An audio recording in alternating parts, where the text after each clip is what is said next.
Hello बच्चों, कैसे हो सब लोग। I hope you are doing well. तो आज की इस क्लास में हम देखने जा रहे हैं अगला टॉपिक वेव ऑप्टिक्स।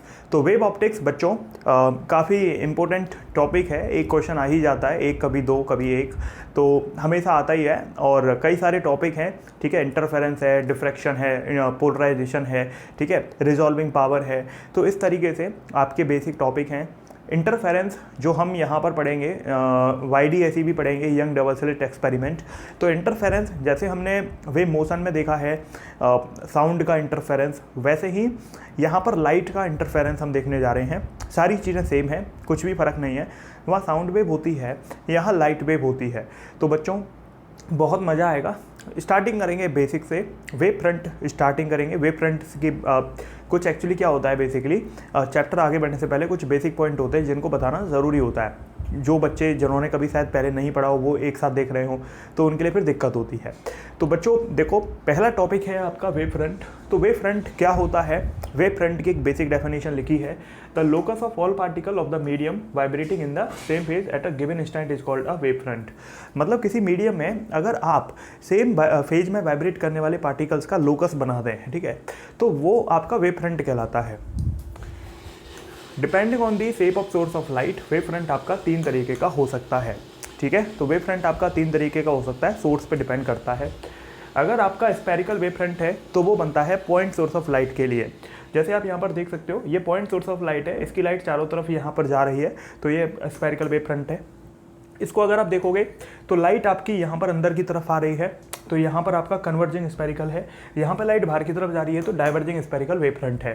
तो ये आपको समझ में आना चाहिए। पॉइंट सोर्स ऑफ लाइट के लिए आपका स्फेरिकल वेव फ्रंट यहाँ पर बनता है। आगे बढ़ते हैं। अब हम यहाँ पर अगर हम देखें तो अगला है हमारा सिलेंड्रिकल वेव फ्रंट। तो सिलेंड्रिकल वेव फ्रंट होता है जब सोर्स ऑफ लाइट आपका लीनियर होता है शेप में, जैसे एक स्लिट हो गई, या आपकी मान लो ट्यूब लाइट है, तो जो लंबी ट्यूब लाइट होती है तो वो एक आपका, आप देखो, लीनियर है। तो उसके चारों तरफ कवर करने के लिए आप स्फीयर नहीं बना सकते। उसके चारों तरफ कवर करने के लिए आपको क्या बनाना पड़ेगा? एक सिलेंडर बनाना पड़ेगा जो उसको चारों तरफ से कवर कर सके। तो फिर वो सिलेंड्रिकल वेव फ्रंट होता है। प्लेन वेव फ्रंट कब होता है? असल में देखो, एक स्मॉल पार्ट स्फेरिकल या सिलेंड्रिकल वेव फ्रंट का due to a distant source will appear plane. मतलब असल में जो प्लेन वेव फ्रंट है वो अलग चीज़ नहीं है।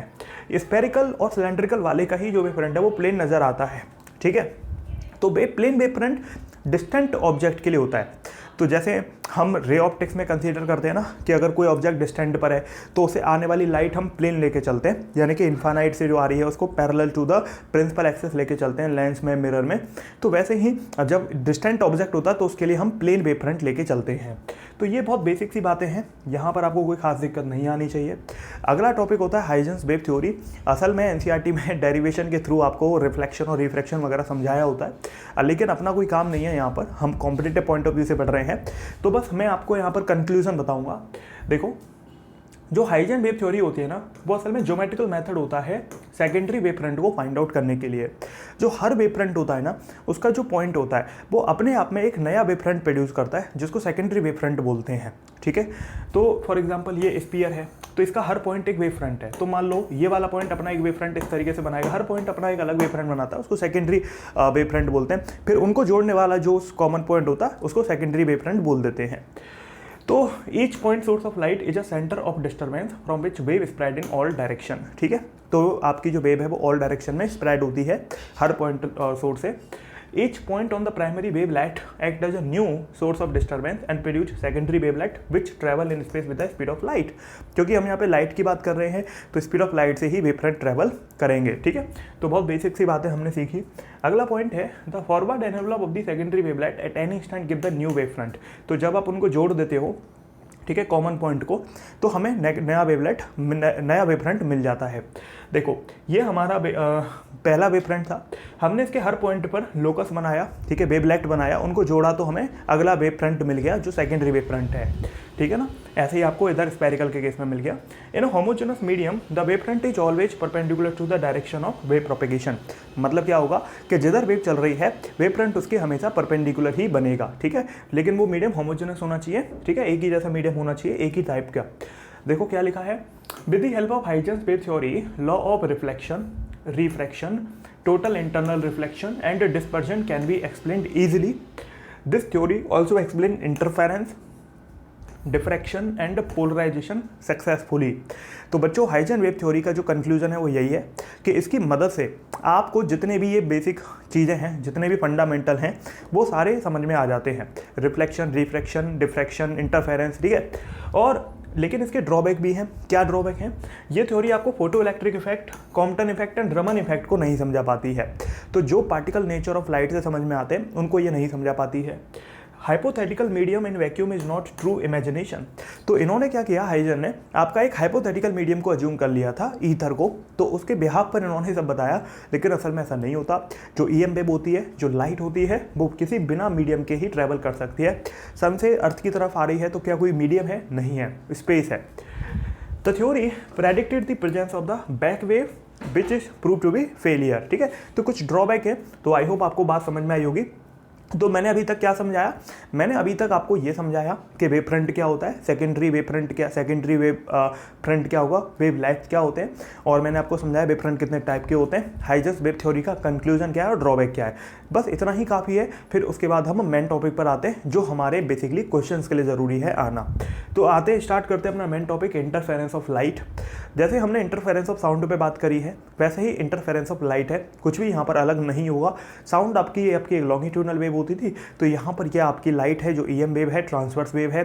तो यहाँ पर बच्चों अगर हम बात करें इंटरफेरेंस ऑफ लाइट की, जब दो लाइट, ध्यान रखना, जब दो लाइट वेव आपकी टकराती हैं, लेकिन उन लाइट वेव की खास बात क्या है? फ्रीक्वेंसी सेम, वेवलेंथ सेम, आपके एम्पलीट्यूड भी नियरली सेम होना चाहिए। तो जब ऐसी वेवलेंथ सेम डायरेक्शन में जा रही हैं, सेम मीडियम में जा रही हैं, बिना फेज डिफरेंस के सेम फेज में जा रही हैं और वो टकरा जाती हैं, तो जो नया वेव बनती है उसको इंटरफेरेंस की वजह से बनती है। ठीक है, तो उसको इंटरफेरेंस बोलते हैं। दो वेव सेम डायरेक्शन में जा रही हैं, same frequency, same wavelength, same amplitude, same direction में जा रही हैं और टकरा गई।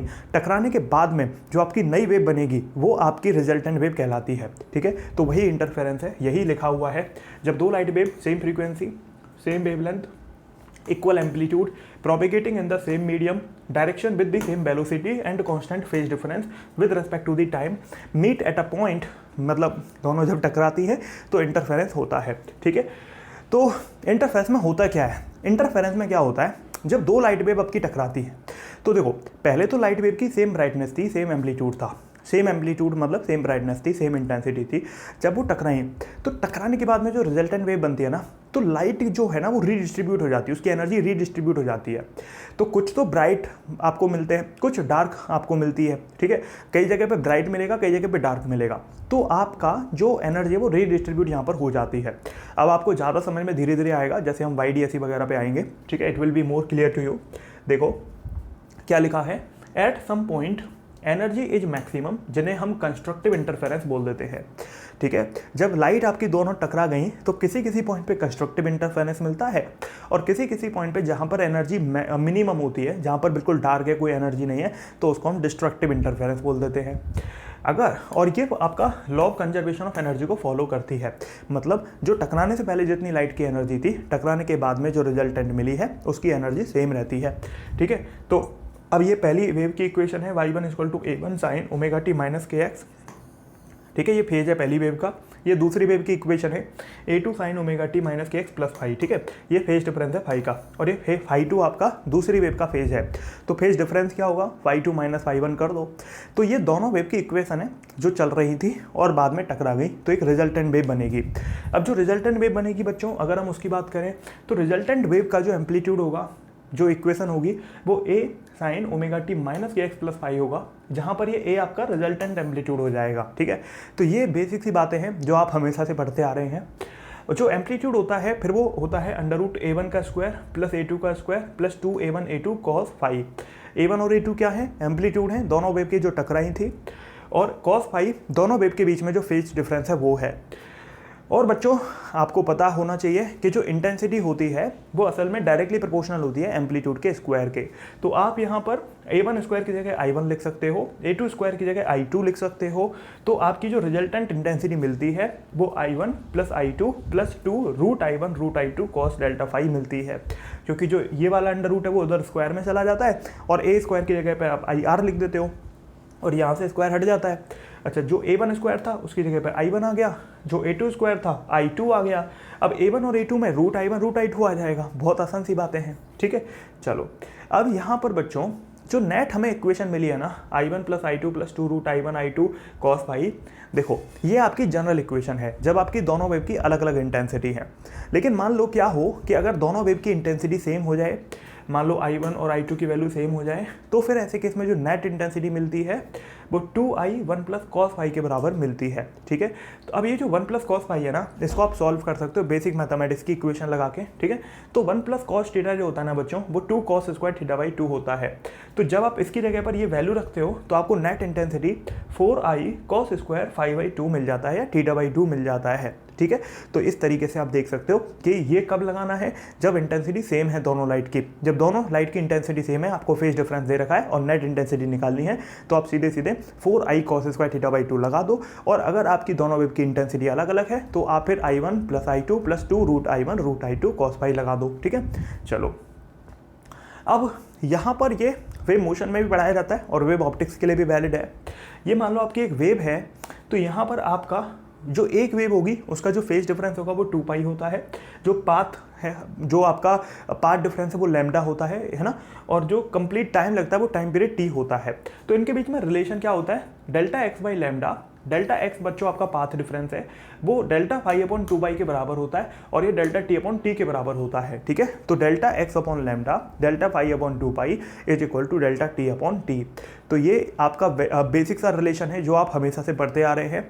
ठीक है, डेल्टा एक्स आपका पाथ डिफरेंस है, डेल्टा फाई आपका फेज डिफरेंस है, डेल्टा टी आपका टाइम डिफरेंस है। और मैंने आपको वेव मोशन में बहुत अच्छे से पढ़ाया है। अगर आपने वेव मोशन नहीं देखा है तो साउंड का भी इंटरफेरेंस एक बार पढ़ लोगे तो आपको ये और वो बिल्कुल सिमिलर नजर आएंगे और बहुत आसानी से आप दोनों पढ़ के एक ही बार में रिवाइज करके दोनों के क्वेश्चन लगा लोगे। ठीक है, चलो आगे बढ़ते हैं। अब यहाँ पर है कंस्ट्रक्टिव इंटरफेरेंस। जैसा कि मैंने आपको बताया, इंटरफेरेंस 2 तरीके का होता है, एक है कंस्ट्रक्टिव, एक है डिस्ट्रक्टिव। जो कंस्ट्रक्टिव इंटरफेरेंस है उसके अंदर एनर्जी मैक्सिमम मिलती है, तो एम्पलीट्यूड भी मैक्सिमम मिलेगा और इंटेंसिटी भी मैक्सिमम मिलेगी। डिस्ट्रक्टिव के अंदर मिनिमम मिलती है, तो एम्पलीट्यूड भी मिनिमम मिलेगा और इंटेंसिटी भी मिनिमम मिलेगी। अब अगर हम यहाँ पर देखें, आपका एम्पलीट्यूड का फॉर्मूला होता है under root a1 square plus a2 square plus 2a1 a2 cos delta phi. तो कॉस डेल्टा फाई आपका +1 हो जाएगा। ठीक है, अगर आपको मैक्सिमम वैल्यू चाहिए तो कॉस की मैक्सिमम वैल्यू +1 होती है, तो आपको यहाँ +1 रखना पड़ेगा। तो आपको क्या मिलेगा, आपको a1 प्लस a2 का होल स्क्वायर मिल जाएगा। तो अल्टीमेटली जब अंडर रूट भी लगा है, होल स्क्वायर भी है, तो कट जाएगा, तो वैल्यू क्या मिलेगी, a मैक्स की वैल्यू मिलेगी आपकी a1 प्लस a2। ठीक है, अच्छा, और आई मैक्स की क्या मिलेगी फिर, तो जो आई मैक्स की मिलेगी, क्योंकि आई जो होता है, इंटेंसिटी जो होता है वो डायरेक्टली प्रोपोर्शनल होता है एम्पलीट्यूड के स्क्वायर के। तो मैक्सिमम इंटेंसिटी क्या मिलेगी, जो एम्पलीट्यूड आया है मैक्सिमम उसका स्क्वायर कर दो, तो a1 प्लस a2 का होल स्क्वायर कर दो। अच्छा, या फिर आप i1 और i2 की फॉर्म में लिखना चाहते हैं तो root i1 plus root i2 का होल स्क्वायर हो जाएगा। अब देखो, कंस्ट्रक्टिव इंटरफेरेंस की कुछ कंडीशंस होती हैं। आपका जो फेज डिफरेंस है वो 2n पाई होना चाहिए, मतलब आपका 2n पाई मल्टीपल होना चाहिए। ठीक है, तो n क्या है, इंटीजर है। ठीक है, जिसकी वैल्यू 0 1 2 3 4 ऐसे हो सकती है। और डेल्टा एक्स जो आपका पाथ डिफरेंस है, ठीक है, दोनों जो वेव है अगर वो टकरा रही हैं तो उनका जो पाथ डिफरेंस है वो आपका n लैम्डा के बराबर आना चाहिए, और फेज डिफरेंस 2n पाई का मल्टीपल आना चाहिए, और आपका पाथ डिफरेंस n लैम्डा आना चाहिए, मतलब लैम्डा का integer multiple 1 2 3 4 lambda 3 lambda 5 lambda 6 lambda, इस तरीके से। लेकिन डिस्ट्रक्टिव में क्या होगा आपको बता देता हूँ मैं। ठीक है, और ये भी ध्यान रखो कि अगर एम्पलीट्यूड बराबर है और इंटेंसिटी दोनों वेव के बराबर है तो maximum amplitude a1 plus a2 2a हो जाएगा, और ये आपका रूट i1 और i2 के हिसाब से ये 4i का मतलब 2i का स्क्वायर यानी कि 4i हो जाएगा। ठीक है, तो बेसिक सी बातें हैं। डिस्ट्रक्टिव इंटरफेरेंस के केस में दोनों ही चीज़ें मिनिमम होती हैं। आपका मिनिमम इंटेंसिटी होती है, मिनिमम एम्पलीट्यूड होता है। तो जो कॉस डेल्टा फाई है वो -1 हो जाएगा मिनिमम के लिए। तो आप जब इक्वेशन को सॉल्व करते हैं तो आपको मिनिमम एम्पलीट्यूड मिलता है a1 माइनस a2, और मिनिमम इंटेंसिटी मिलती है a मिनिमम का स्क्वायर यानी कि root i1 minus root i2 का स्क्वायर। ठीक है, अच्छा, अब जैसे आपकी कंस्ट्रक्टिव के केस में फेज डिफरेंस, पाथ डिफरेंस और इन सब का एक रिलेशन था 2n पाई n लैम्डा, वैसे ही डिस्ट्रक्टिव में भी है।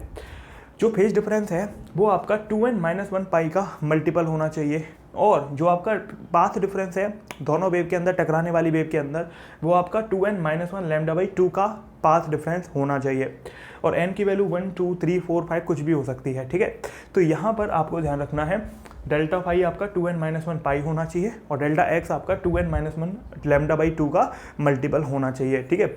अब यहाँ पर वही वाली बात है कि अगर दोनों बराबर हैं तो मिनिमम एम्पलीट्यूड भी जीरो होगा और मिनिमम इंटेंसिटी भी जीरो हो जाएगी, ठीक है। तो ये बेसिक सी बातें हैं। अब यहाँ पर हम कुछ क्वेश्चंस के थ्रू समझते हैं कि कैसे हम क्वेश्चंस को अप्रोच कर सकते हैं। पाथ डिफरेंस आपका दो लाइट वेव के बीच में 4 लैम्डा बाई 3 है, ठीक है। तो आपको टाइम डिफरेंस कैलकुलेट करना है और फेज डिफरेंस कैलकुलेट करना है। अब देखो, हमें एक रिलेशन पता है। क्या है हमारा रिलेशन? कि delta phi upon 2 pi delta x upon lambda के बराबर होता है और ये डेल्टा टी अपॉन टी के बराबर होता है। मतलब ये हमारा फेज डिफरेंस है, ये हमारा पाथ डिफरेंस है और ये हमारा टाइम डिफरेंस है। हमें दिया क्या है? हमसे बोलता है पाथ डिफरेंस इतना है, तो हमें डेल्टा एक्स की वैल्यू गिवन है 4 लैम्डा बाई 3 की। तो अगर हम इस इक्वेशन में रखेंगे तो क्या हमें दोनों वैल्यू नहीं मिलेंगी? मिल जाएंगी। तो हमने क्या किया, इस वाली इक्वेशन को पहले यूज कर लिया, ठीक है। पहले फेज डिफरेंस निकाल लेते हैं। तो डेल्टा एक्स की वैल्यू हमने क्या करी, देखो 2 पाई को हम इधर भेज सकते हैं, तो ये delta x upon lambda into 2 पाई हो जाएगा डेल्टा फाई की वैल्यू। तो डेल्टा एक्स की वैल्यू 4 लैम्डा बाई 3 है, तो आपने 4 लैम्डा बाई 3 रखा, लैम्डा की जगह लैम्डा रखा और 2 पाई की जगह 2 पाई रखा, तो आपको काटाकूटी करने के बाद मिलेगा 8 पाई बाई 3। तो देखा आपने कि आपका जो फेज डिफरेंस है वो क्या आया, 8 पाई बाई 3 आया। अब आपको अगर फेज डिफरेंस मिल गया तो टाइम डिफरेंस भी मिल जाएगा। तो delta T upon T delta phi upon 2 pi के बराबर होता है। तो डेल्टा फाई क्या है, 8 पाई बाई 3 है, तो ये 8 पाई बाई 3 है और ये 2 पाई आ गया। 2 पाई से 8 पाई 4 बार कट गया, तो ये डेल्टा टी आपका 4 टी बाई 3 के बराबर आ गया। तो देखा आपने किस तरीके से अगर हमें पाथ डिफरेंस पता है तो हम फेज डिफरेंस और आपका टाइम डिफरेंस भी निकाल सकते हैं, ठीक है। हालांकि मैंने वेव मोशन के अंदर और भी क्वेश्चंस कराए हैं इसी से रिलेटेड, तो आप उसको भी फॉलो करोगे तो आपको कॉम्प्रिहेंसिव प्रिपरेशन हो जाएगी इंटरफेरेंस की। आगे बढ़ते हैं। अगला है आपका एम्पलीट्यूड का जो रेशियो है लाइट वेव का वो 2:1 है। तो आपको कैलकुलेट करना है, ठीक है। आपको एम्पलीट्यूड का रेशियो गिवन है A1 और A2 का, तो आपको कैलकुलेट करना है इंटेंसिटी का ratio, maximum to minimum amplitude का ratio and ratio of maximum to minimum intensity. तो ये तीनों रेशियो आपको कैलकुलेट करने हैं। क्या क्या? Ratio of intensity, ratio of maximum to minimum amplitude and ratio of maximum to minimum intensity. तो ये तीनों चीज़ आपको कैलकुलेट करनी है। अगर आपको एम्पलीट्यूड पता है तो क्या आप इंटेंसिटी निकाल सकते हो? बहुत आसान है सर, क्योंकि इंटेंसिटी एम्पलीट्यूड के स्क्वायर के बराबर होती है, तो I1 अपॉन I2 निकल जाएगा। दूसरा मैक्सिमम टू मिनिमम एम्पलीट्यूड, अब ये भी बहुत आसान है। अगर हमें एम्पलीट्यूड पता है तो maximum amplitude A1 plus A2 और minimum amplitude A1 minus A2 होता है। अब मैक्सिमम टू मिनिमम इंटेंसिटी, तो हमें पता है कि इंटेंसिटी आई मैक्स जो है वो A मैक्स का स्क्वायर होती है और आई मिनिमम A मिनिमम का स्क्वायर होती है। तो क्या निकालना ही कठिन है? बिल्कुल भी नहीं है। तो यहाँ पर हम करेंगे अपना I1 upon I2 A1 upon A2 का होल स्क्वायर यानी कि 4/1, A max upon A minimum A1 plus A2 divide by A1 minus A2 यानी कि 3 आ जाएगा। और आई मैक्स और I minimum A max upon A minimum का होल स्क्वायर, A मैक्स की वैल्यू आपकी 3 है और A मिनिमम की वैल्यू 1 है, तो ये 9/1 आ जाएगा। तो बहुत आसानी से हम बेसिक से क्वेश्चन को हमेशा कर सकते हैं, ठीक है। आगे बढ़ते हैं। अब है दो लाइट वेव हैं, उनकी इंटेंसिटी I और 9I आपको गिवन है और ये सुपर इम्पोज करती हैं to produce resultant intensity of 7I। तो आपको फेज डिफरेंस कैलकुलेट करना है लाइट वेव के बीच में। तो कैसे करोगे? देखो बहुत आसान है। जो रिजल्टेंट इंटेंसिटी होती है वो I1 plus I2 plus 2 root I1 root I2 cos delta phi के बराबर होती है। तो यहाँ पर रिजल्टेंट इंटेंसिटी की वैल्यू 7I है, I1 की वैल्यू I है, I2 की वैल्यू 9I है प्लस 2 रूट I1, तो ये आपका रूट I1 I हो जाएगा और I2 9I हो जाएगा और ये कॉस डेल्टा फाई है। तो कॉस डेल्टा फाई की वैल्यू -1/2 निकल के आएगी, ठीक है। तो डेल्टा फाई आपका 120 डिग्री, क्योंकि आपको पता होना चाहिए कॉस थीटा की वैल्यू -1/2 120 डिग्री पर होती है। तो अपना आंसर 120 डिग्री या फिर 2π/3 आ जाएगा, ठीक है। अब आपको ये बेसिक नहीं आता तो आप बेसिक मैथमेटिक्स के लेक्चर देख लें एक बार मेरे वाले, तो आपका काम बन जाएगा, ठीक है। बेसिक मैथमेटिक्स में मैंने सब सिखा दिया है। चलो आगे बढ़ते हैं। अब यहाँ पर ये तो था फाइनली इंटरफेरेंस का बेसिक्स, ठीक है। हालांकि मैंने बहुत अच्छे तरीके से और बताया है वेव मोशन के अंदर, तो आप उसको देख लीजिएगा। अब लेकिन ये मैंने ये इसलिए बताया था क्योंकि मेरे को YDAC पढ़ाना है, यंग डबल स्लिट एक्सपेरिमेंट। तो ये क्यों हो रहा है? देखो यहाँ पर भी वही वाला सीन है, ठीक है। यंग डबल स्लिट, देखो YDSE जो है वो यंग का डबल स्लिट एक्सपेरिमेंट है। यहाँ पर 2 स्लिट यूज होती हैं। अब स्लिट क्या होती हैं, आप ऐसे समझ लो कि मान लो ये मेरा जो हमारे घरों का दरवाजा है वो है, उसमें मैंने एक ब्लेड ली और उसमें काट दिया इस तरीके से, तो आपका जो वहाँ पर छेद हो रहा है ब्लेड के बराबर, वो स्लिट हो गई एक तरीके की, ठीक है। तो यहाँ पर हम डबल स्लिट यूज करेंगे और डिफ्रैक्शन के अंदर हम एक स्लिट यूज करेंगे। तो आप समझो जो YDSE है वो डबल स्लिट एक्सपेरिमेंट है, जो डिफ्रैक्शन है वो सिंगल स्लिट आपका एक्सपेरिमेंट है। तो यहाँ पर क्या होता है, ये आपका एक सोर्स है जो लाइट वेव थ्रो कर रहा है, लाइट वेव आ रही है, ये आपकी एक यहाँ पर आपकी वही स्क्रीन है, या फिर स्क्रीन में मानो यहाँ पर आपकी दोनों स्लिट बनी हुई हैं, ठीक है। तो एक स्लिट ये S2, एक स्लिट S1 है आपकी। तो लाइट आ रही है दोनों स्लिट पे। जब लाइट आ रही है, अब इन दोनों के बीच का डिस्टेंस आपका स्मॉल d है, ध्यान रखना, स्मॉल d हमारा दोनों स्लिट के बीच का डिस्टेंस है। तो लाइट जब आएगी तो मान लो S1 से लाइट आपकी यहाँ पर गई और S2 से लाइट भी आपकी पॉइंट P पर मिली। तो जहाँ पर ये लाइट मिलेंगी वहाँ से हमें अपना एक पैटर्न मिलता है इंटरफेरेंस की वजह से। तो क्या पैटर्न मिलता है हमें, एक ऐसा पैटर्न मिलता है जहाँ पर हमें देखने को मिलता है कि बीच में हमारा सेंट्रल ब्राइट मिल रहा है ना। मतलब क्या मिलता है कि बेसिकली यहाँ पर देखो आपकी 2 लाइट जा रही थी, ठीक है, यहाँ से दोनों लाइट जा रही थी, लेकिन जब ये टकराती है इनका इंटरफेरेंस होता है तो पैटर्न कुछ ऐसा मिलता है कि बीच में सेंट्रल ब्राइट मिलता है, मतलब आपका ब्राइट पैटर्न मिलेगा। फिर अगला आपका डार्क मिलेगा जो बिल्कुल ही डार्क होगा। तो पहले सेंटर ब्राइट मिलता है, इसके ऊपर फर्स्ट डार्क, फिर फर्स्ट ब्राइट, फिर second dark and second bright, ठीक है। नीचे सेंट्रल ब्राइट के फर्स्ट डार्क, फर्स्ट ब्राइट, फिर second dark and second bright. तो इस तरीके का पैटर्न हमें मिलता है। सेंट्रल ब्राइट के नीचे फर्स्ट डार्क, फिर आपका सेकेंड ये फर्स्ट ब्राइट, फिर सेकेंड डार्क, फिर सेकेंड ब्राइट, ठीक है। तो हमें क्या मिलता है, जो लाइट है वो ऐसे बढ़ जाती है। सेंट्रल ब्राइट पे मतलब आपका यहाँ पर ब्राइट मिलेगा, यहाँ पर जो है ब्राइटनेस मिलेगी बहुत ज़्यादा। डार्क में बिल्कुल डार्क मिलेगा, जैसे ये बोर्ड है ना डार्क, है ना, वैसे ही आपको बिल्कुल डार्क मिलेगा, है ना, मतलब एनर्जी बिल्कुल नहीं मिलती, तो ये बिल्कुल डार्क है। फर्स्ट ब्राइट में बिल्कुल ब्राइट मिलेगा, फर्स्ट डार्क में सेकंड डार्क में बिल्कुल डार्क मिलेगा, सेकंड ब्राइट में बहुत ब्राइट मिलेगा। तो मतलब क्या होता है, जो लाइट है वो आपकी ब्राइट और डार्क की फ्रिंज में बढ़ जाती है, इनको बोलते हैं फ्रिंज, ठीक है।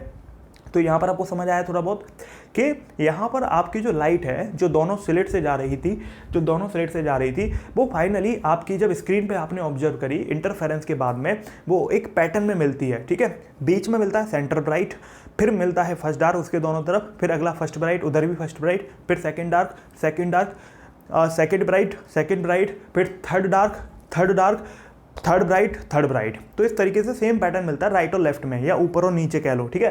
तो इस तरीके से आपको यह मिलता है। अब ध्यान क्या रखना है, यहाँ पर कुछ चीज़ें हैं जो आपको ध्यान रखनी है। पहली चीज़ क्या है कि जो दोनों स्लिट के बीच की दूरी है वो स्मॉल d से रिप्रेजेंट करते हैं। जो स्लिट और स्क्रीन के बीच में दूरी है उसको कैपिटल D से रिप्रेजेंट करेंगे।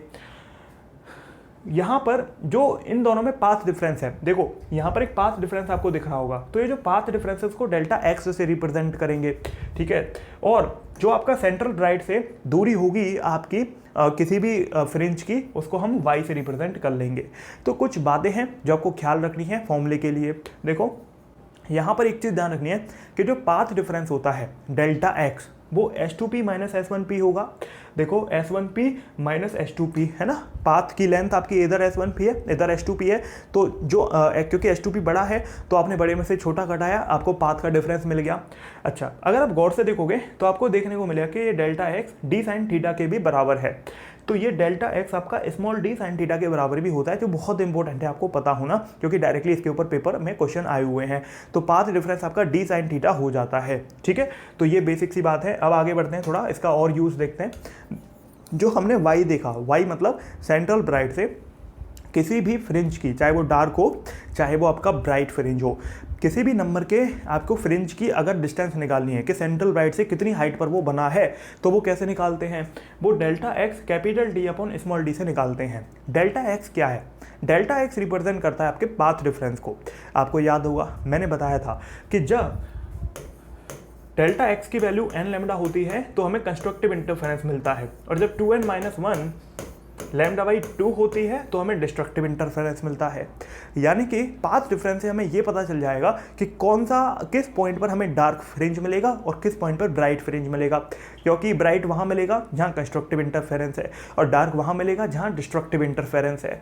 तो मतलब ये हो गया कि अगर हमें ब्राइट फ्रिंज चाहिए तो हमें पाथ डिफरेंस n लैम्डा के बराबर करना पड़ेगा।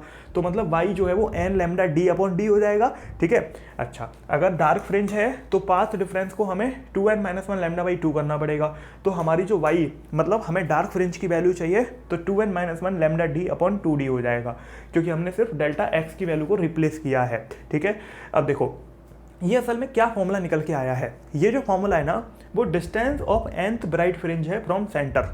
जो हमारा सेंट्रल ब्राइट है ना वहाँ से कौन से नंबर का आपका जो ब्राइट फ्रिंज है वो कितनी दूरी पर बना है ये रिप्रेजेंट करता है, जबकि आपका जो ये है वो distance of nth dark fringe from centre को रिप्रेजेंट करता है। सेंटर से आपका nवें नंबर का डार्क फ्रिंज जिसके बारे में आप बात कर रहे हो।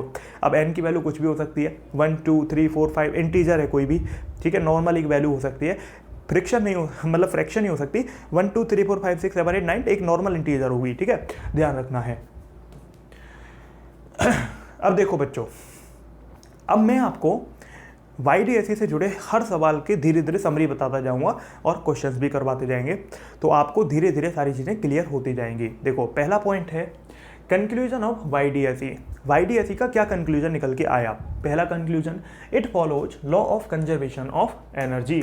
तो कंक्लूजन पहला ये निकल के आता है कि YDSE law of conservation of energy को फॉलो करता है। मतलब जो आपकी लाइट की एनर्जी शुरू में होती है वो इंटरफेरेंस के बाद भी रीडिस्ट्रीब्यूट होती है, लॉस नहीं होती है। फिर कहता है YDSE में अगर एक स्लिट को आप कवर कर देते हो रेड फिल्टर से, ठीक है, अगर आप एक स्लिट को रेड फिल्टर से कवर कर देते हो और दूसरे को आप मान लो किसी और कलर यानी कि मान लो ब्लू फिल्टर से आपने कवर कर दिया, तो इंटरफेरेंस का पैटर्न आपको नहीं दिखता है। ठीक है, मतलब अगर आपने एक स्लिट पर रेड फिल्टर लगा दिया, एक पे ब्लू लगा दिया, या फिर आपने कोई और डिफरेंट कलर के लगा दिए, तो अलग अलग वेवलेंथ होने की वजह से आपको इंटरफेरेंस नहीं मिलता है। ठीक है, तो ये ध्यान रखने वाली बात है।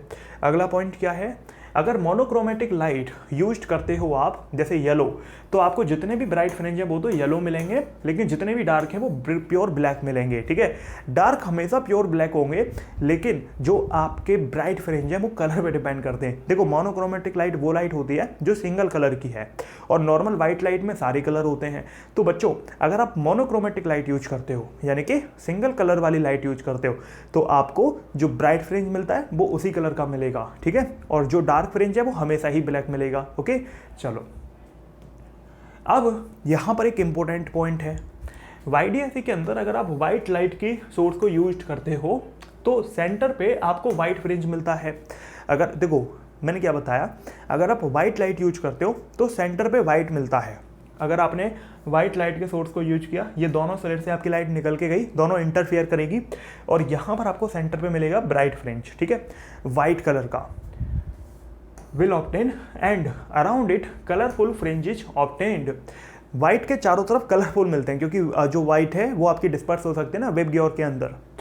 ठीक है, such that red is nearest to bright fringe and violet is far to the bright fringe. तो इस तरीके से पैटर्न मिलता है कि सेंटर पे तो मिलती है आपकी वाइट फ्रिंज, ठीक है, और आपके इसके ऊपर जो आपका सेंटर पे मिली है सबसे पास में रेड मिलती है और सबसे दूर आपकी वॉयलेट मिलती है। सेम आपका नीचे और सेम आपका ऊपर पैटर्न मिलेगा। ठीक है, after that all will be perfectly dark. ठीक है, देखो क्या हुआ, जब आपने वाइट सोर्स यूज किया तो दोनों स्लिट से लाइट आई, इंटरफियर करी, तो सेंटर पे तो एकदम वाइट फ्रिंज मिलेगी, लेकिन वाइट फ्रिंज के ऊपर वाले जितने भी होंगे वो आपके विब ग्योर के हिसाब से मिलेंगे। सबसे जो सेंटर के पास होगा वो रेड होगा, सेंटर से बिल्कुल दूरी पर वॉयलेट होता है, लेकिन इनके बाद कुछ नहीं मिलेगा, इनके बाद परफेक्टली डार्क होंगे सारे के सारे। ठीक है, पूरा ऊपर तक परफेक्टली डार्क, सेम कहानी नीचे होगी। ठीक है, यहाँ तक तो आपके सारे कलर आ जाएंगे, फिर इसके नीचे परफेक्टली डार्क होगा। ठीक है ना, तो मैंने क्या बताया, मैंने बताया कि अगर आप YDSE के अंदर वाइट लाइट यूज करते हो तो सेंटर पे तो सेंट्रल ब्राइट मिलेगा जो वाइट कलर का होगा, उसके ऊपर आपको विबियोर कलर मिलेंगे, रेड उसके पास होगा सेंट्रल ब्राइट के और वॉयलेट सबसे ऊपर होगा, और वॉयलेट के ऊपर आपका कुछ भी नहीं होगा, सिर्फ परफेक्टली डार्क फ्रिंज होंगे, जबकि नीचे सेम कहानी दोहराई जाएगी, सेंटर पे वाइट होगा और फिर सबसे पास में रेड होगा, सबसे नीचे वॉयलेट होगा, फिर वॉयलेट के नीचे परफेक्टली डार्क आपको देखने को मिलेगा। तो ये बात आपको समझ में आनी चाहिए। ठीक है, चलो आगे बढ़ते हैं। अब है फ्रिंज विड्थ। ये क्या होती है? देखो, जो फ्रिंज विड्थ होती है ना, वो आपकी सेपरेशन होती है दो कॉन्जिक्यूटिव ब्राइट या डार्क फ्रिंज के बीच में, उसको फ्रिंज विड्थ बोलते हैं। ठीक है, मतलब दो डार्क या दो ब्राइट के बीच की जो सेपरेशन है उसको फ्रिंज विड्थ बोलते हैं। जैसे ये मान लो पहली ब्राइट है और ये दूसरी ब्राइट है, दो कंजिक्यूटिव मतलब लगातार आने वाली फ्रिंज। ठीक है, अगर एक पहली ब्राइट है तो उसके बाद दूसरी कौन सी आएगी? सेकंड ब्राइट आएगी। अगर एक पहली डार्क है तो उससे अगली कौन सी आएगी? सेकंड डार्क आएगी। ठीक है, तो दो कंजिक्यूटिव ब्राइट होनी चाहिए या दो कंजिक्यूटिव डार्क होनी चाहिए, तो उनके बीच की जो दूरी है उसको फ्रिंज विड्थ बोलते हैं। ठीक है ना, तो फर्स्ट ब्राइट और सेकंड ब्राइट के बीच की दूरी को फ्रिंज विड्थ बोलेंगे। फर्स्ट डार्क और फर्स्ट डार्क भी कंजिक्यूटिव है, तो इसको, क्योंकि यहाँ पर मान लो सेंट्रल ब्राइट था तो ऊपर पहली डार्क फिर नीचे पहली डार्क, तो ये आपकी फ्रिंज विड्थ हो गई। और आपकी फर्स्ट ब्राइट और सेकंड ब्राइट के बीच भी नीचे की तरफ भी फ्रिंज विड्थ हो गई। ठीक है, फ्रिंज विड्थ का जो फॉर्मूला होता है वो lambda capital D upon small D होता है। याद है आपको? कैपिटल डी क्या था? कैपिटल डी स्लिट और स्किन के बीच की दूरी थी, और स्मॉल डी दोनों स्लिट के बीच की दूरी थी। ठीक है, चलो ये है बच्चों आपका एंगुलर फ्रिंज विड्थ। ठीक है, तो जो हम अभी फ्रिंज विड्थ देख रहे थे, अगर हम एंगुलर फ्रिंज विड्थ की बात करें तो देखो, एंगुलर फ्रिंज विड्थ आपकी अल्फा होती है। ये क्या होती है? देखो, जो tan अल्फा होगा वो बीटा अपॉन डी होगा। अगर आप गौर से देखें तो मान लो ये सेंट्रल ब्राइट है और ये फर्स्ट ब्राइट है, तो इसके बीच की दूरी आपकी बीटा होगी। तो अगर आप यहाँ पर गौर से देखें तो tan थीटा क्या होता है? परपेंडिकुलर अपॉन बेस होता है, तो बेस आपका डी के बराबर है, तो ये आपका बीटा अपॉन डी होगा। लेकिन मान लो अगर ये एंगल बहुत छोटा है तो फिर आपका tan अल्फा अल्फा के बराबर हो जाता है। तो अल्फा मेरा बीटा की value lambda capital D upon small D होती है, और डी की जगह डी पुट कर दिया तो डी से डी कट गया, तो लैम्डा अपॉन स्मॉल डी के बराबर आता है। तो मेरा जो एंगुलर फ्रिंज विड्थ है वो लैम्डा अपॉन स्मॉल डी के बराबर होता है। ठीक है, तो देखो हमने नॉर्मल फ्रिंज विड्थ देखी, वो दोनों कंजिक्यूटिव के बीच में थी। एंगुलर फ्रिंज विड्थ आपकी एंगल के फॉर्म में दोनों कंजिक्यूटिव के बीच में है। तो देखो, नॉर्मल फ्रिंज विड्थ की definition lambda capital D upon small D, और एंगुलर की लैम्डा अपॉन स्मॉल डी। ठीक है, तो ध्यान रखना है आपको। चलो आगे बढ़ते हैं। अब यहाँ पर हम कुछ क्वेश्चंस के थ्रू समझते हैं कि YDSE के क्वेश्चंस को कैसे अप्रोच करते हैं। पहला है, YDSE के अंदर सेपरेशन बिटवीन स्लिट्स आर इतना 0.1112 millimetre and wavelength of light is 6000 angstrom. ठीक है, calculate position of fifth dark fringe if आपकी distance between screen and slit is 2 metre. ठीक है ना, तो आपको सारी वैल्यू गिवन है, आपको बस क्या पूछा है? पांचवें डार्क फ्रिंज की पोजीशन पूछी है। तो डार्क फ्रिंज की पोजीशन कैसे निकालते हैं? y क्या था डार्क फ्रिंज के लिए? 2n-1 lambda D upon 2d था। तो आपने n की वैल्यू 5 डाली है ना, लैम्डा की वैल्यू डाली, 6000 एंगस्ट्रॉम गिवन है। एंगस्ट्रॉम की जगह आपने मीटर के लिए कन्वर्ट कर लिया। कैपिटल डी आपका 2 मीटर गिवन है, और आपका 2 into small D. Small D क्या होता है? दोनों स्लिट्स के बीच की दूरी, जो आपको यहाँ पर 0.12 मिलीमीटर दी है, तो आपने मिलीमीटर की जगह यहाँ पर 10⁻³ कर दिया। इसको सॉल्व करने पर आपको मिला 4.5 सेंटीमीटर। ठीक है, तो आप देख सकते हैं कि कैसे आपने यहाँ पर वैल्यू निकाली। ये क्या है? 4.5 सेंटीमीटर। ये सेंटर से लेके, क्या है ये? सेंटर से लेके जो 5वें नंबर का डार्क फ्रिंज है उसकी हाइट है। ठीक है, चलो आगे बढ़ते हैं।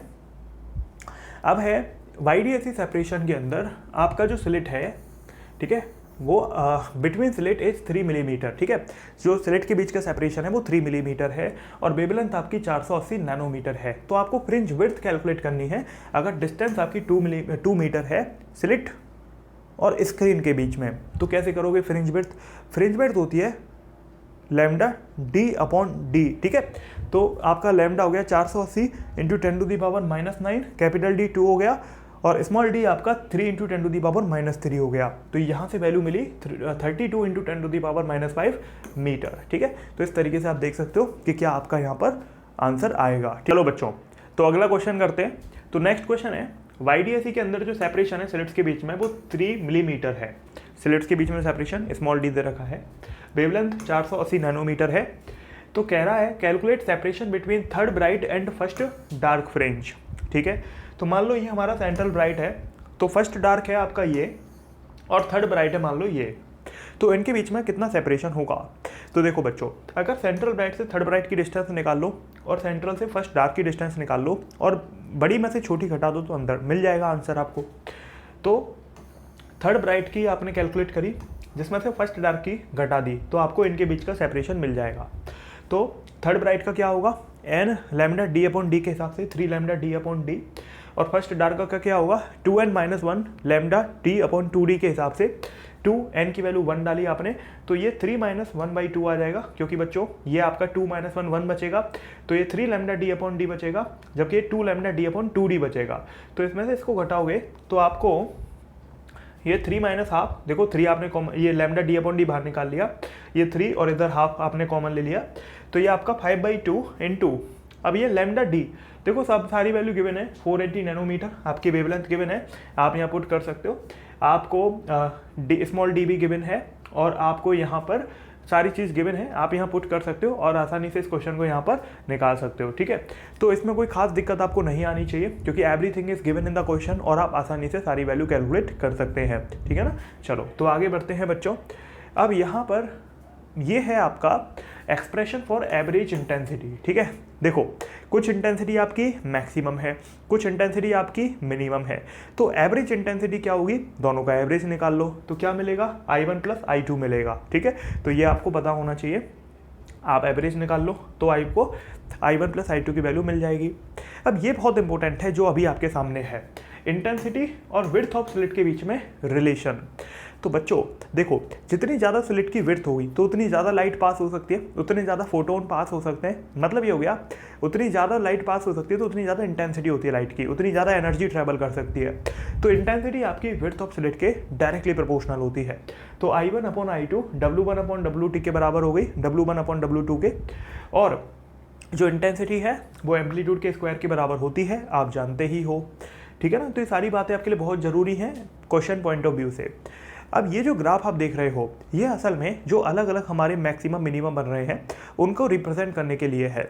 तो ये बताने की कोशिश कर रहा है कि जितना आपका सेंट्रल ब्राइट बड़ा होगा, ठीक है, जितनी विड्थ सेंट्रल ब्राइट की होगी उतनी ही विड्थ आपकी बाकी ब्राइट की भी होती है। तो ये इंटरफेरेंस की खास बात है कि आपके जितनी विड्थ एक ब्राइट की होगी सारे ब्राइट्स की सेम विड्थ होती है, और जितनी विड्थ आपकी एक डार्क की होगी सारे डार्क की सेम विड्थ होती है, ठीक है। क्योंकि विड्थ की डार्क क्योंकि जो डार्क है वो एग्जिस्ट ही नहीं करता, मिनिमा होता है। तो फर्स्ट डार्क आपका बिल्कुल मिनिमम पे है, सेकंड आपका बिल्कुल मिनिमम पे, ऐसे ही थर्ड आ जाएगा, और वेवलेंथ λ/2 हो गई फर्स्ट की। याद करो डार्क के लिए क्या था, 2n-1 लैम्डा अपॉन 2d। तो जब आपने n की वैल्यू 1 डाली तो आपको यहाँ से लैम्डा मिलेगा ऊपर, ठीक है, और आपका नीचे 2d मिलेगा, है ना। तो अगर आप देखें तो λ/2 आपका यहाँ पर मल्टीपल आ रहा है, इधर से λ/2 आएगा, अगला 5 λ/2 आएगा, और अगर ब्राइट के लिए आप निकालो तो L लैम्डा होता है वेवलेंथ का, ठीक है, पाथ डिफरेंस का। तो lambda first bright, 2 lambda second, ऐसे ही यहाँ पर first bright lambda, second bright आपका 2 लैम्डा, थर्ड ब्राइट आपका 3 लैम्डा हो जाएगा। और विड्थ आपकी सारी बराबर है, जितने भी ब्राइट्स हैं सबकी, इवन सेंट्रल ब्राइट और सारे ब्राइट की विड्थ एकदम एक जैसी होती हैं। तो ये बहुत इंटरेस्टिंग बात है। जबकि डिफ्रैक्शन के अंदर जब हम आगे देखेंगे तो हमें पता चलेगा कि सेंट्रल ब्राइट की विड्थ सबसे ज़्यादा होती है, बाकी सबकी बहुत कम होती है, ठीक है। अब हम यहाँ पर देखते हैं फ्रिंज विजिबिलिटी या कॉन्ट्रास्ट, ठीक है। देखो कोई भी फ्रिंज कितना ज़्यादा विजिबल होगा, कितना ज़्यादा कलरफुल होगा, वो फ्रिंज विजिबिलिटी या कॉन्ट्रास्ट बताता है। तो उसका फॉर्मूला होता है Imax - Iminimum divide by Imax + Iminimum। तो जब हम इसको सॉल्व करते हैं तो वैल्यू निकल के आती है 2√I1 √I2 divide by I1 + I2, ठीक है। और मैक्सिमम फ्रिंज विजिबिलिटी आपकी 1 हो सकती है, और ये कब होती है, जब दोनों वेव की जो टकराने वाली वेव हैं, जो इंटरफेरेंस जो कर रही हैं, उनकी इंटेंसिटी बराबर हो जाए, ठीक है ना। तो ये आपको ध्यान रखना है। अब देखो ये बहुत ही ज़्यादा इंपॉर्टेंट है क्वेश्चन पर्सपेक्टिव से, ठीक है, जो यहाँ पर मैं आपको बताने जा रहा हूँ। देखो क्या होता है कि कई बार आप क्या करते हो, एक ही लाइट यूज करने की जगह 2 लाइट हम यूज कर लेते हैं। तो मान लो आपकी पहली स्लिट से λ1 लाइट गई, दूसरी स्लिट से λ2 की वेवलेंथ की लाइट गई। तो अब यहाँ पर क्वेश्चन एग्जामिनर ऐसा देता है कि मान लो ये दोनों वेव आपकी किसी एक पॉइंट पर कोइंसाइड करती हैं, तो आपको बताना है कि किसी एक ये पूछ लेगा कि या तो आपको वेवलेंथ पूछ लेगा कि एक वेव की वेवलेंथ है और आपकी जो ब्राइट फ्रिंज बन रहा है वो तीसरे नंबर का बन रहा है, और जो दूसरी वेव है उसका मान लो ब्राइट फ्रिंज 5वें नंबर का है, और तो उसकी वेवलेंथ बताओ जब ये दोनों कोइंसाइड करेंगी। तो बच्चों जब ये दोनों किसी एक पॉइंट पे कोइंसाइड करती हैं तो उनकी जो डिस्टेंस होती है सेंट्रल ब्राइट से वो सेम हो सकती है। तो यहाँ पर आपको ध्यान रखने वाली बात क्या है, क्योंकि देखो यहाँ पर पॉसिबिलिटी क्या क्या हो सकती हैं। पॉसिबिलिटी ये हो सकती है कि जो दोनों वेवलेंथ हैं जब वो इंटरफियर कर रही हैं तो आपको देखने को मिले कि दोनों ही जो वेवलेंथ हैं वहाँ पर आपको ब्राइट फ्रिंज मिल रहा है। दूसरी पॉसिबिलिटी, एक में तो ब्राइट है, अगली के लिए डार्क है। अगली पॉसिबिलिटी, दोनों ही डार्क फ्रिंज हैं। तो पहली पॉसिबिलिटी क्या है, दोनों ही ब्राइट है। तो मान लो आपकी XN और XM आपकी बराबर हो जाएगी, क्योंकि यही क्वेश्चन में बोला जाता है कि कोइंसाइड करती हैं, तो आपकी दोनों की पोजीशन सेंट्रल ब्राइट से बराबर हो जाएगी। तो यहाँ पर जो XN है वो n λ1 d/d हो जाएगा। ये आपकी पहले जो आपका पहला ब्राइट फ्रिंज है उसकी दूरी हो गई सेंट्रल ब्राइट से। दूसरे की क्या होगी, दूसरे की होगी m λ2 d/d, ठीक है। तो अब गौर से देखो, d से d कट जाएगा तो आपका इधर n λ1 बचेगा और इधर m λ2 बचेगा। तो यहाँ पर बच्चों मुद्दे की बात यह है कि n λ1 m λ2 के बराबर आपको करना है। जब भी ऐसा क्वेश्चन आए कि दो वेव कोइंसाइड कर रही हैं, ठीक है, दोनों की जो सिचुएशन है, पोजीशन है, वो कोइंसाइड कर रही है, तो आपके दिमाग की बत्ती जल जानी चाहिए, n λ1 = m λ2 कर दो। अब यहाँ पर लेकिन एक प्रॉब्लम है कि अगर आपका m डार्क है, ठीक है, डार्क फ्रिंज है, तो फिर ऐसे केस में आप यहाँ पे 2m-1/2 यूज करोगे, ठीक है ना, क्योंकि डार्क के लिए आपको पार्ट डिफरेंस याद है, 2n-1/2 होता था, क्योंकि हम n की जगह यहाँ m लिख रहे हैं, तो 2m-1/2। जबकि अगर दोनों ही डार्क हैं तो फिर आप 2n-1/2 और इधर 2m-1/2 यूज करोगे, ठीक है ना। तो ये आपको ध्यान रखना है। ओके, चलो। तो अब यहाँ पर बच्चों YDSE इन मीडियम भी कई बार क्वेश्चन आते हैं कि आपने क्या किया, जो अपना सेटअप है YDSE का उसको उठाया और एक मीडियम में डाल दिया, तो आपकी जो फ्रिंज विड्थ है अब मीडियम में कितनी होगी। तो देखो, एयर में आपकी लैम्डा एयर d/d होती है, मीडियम के अंदर लैम्डा मीडियम d/d होती है, और जब मैं इनके बीच में रिलेशन निकालूंगा तो मेरे को पता चलेगा कि जो बीटा एयर है वो म्यू मीडियम के बराबर यहाँ पर आ रही होती है। तो आपको ये ध्यान रखना है, ठीक है। तो आपकी जो मीडियम में बीटा होती है वो आपकी एयर में fringe width divide by mu यानी कि रिफ्रैक्टिव इंडेक्स के बराबर अपॉन होती है, ठीक है। अब देखो कुछ क्वेश्चंस हम करेंगे तो आपको क्लैरिटी आएगी कि जो भी हम पढ़ रहे हैं उसका यूज कैसे करना है।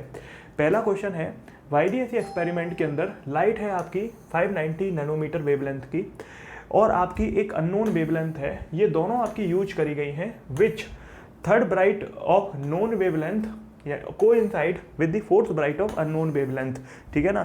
तो ये कोइंसाइड वाला क्वेश्चन है। क्या बोला गया है कि आपका YDSE एक्सपेरिमेंट है, दो वेवलेंथ आपने यूज करी है, जो पहली आपकी ब्राइट है नॉन वेवलेंथ, जिसकी वेवलेंथ हमें पता है, उसका जो आपका ब्राइट है थर्ड वाला वो कोइंसाइड करता है आपका फोर्थ ब्राइट से अननोन वेवलेंथ के। तो आपको बताना है कि वैल्यू क्या है अननोन वेवलेंथ की। तो मैंने आपको क्या बता रखा है, जब भी दोनों ब्राइट फ्रिंजों कोइंसाइड करें तो n λ1 = m λ2 लगा दो।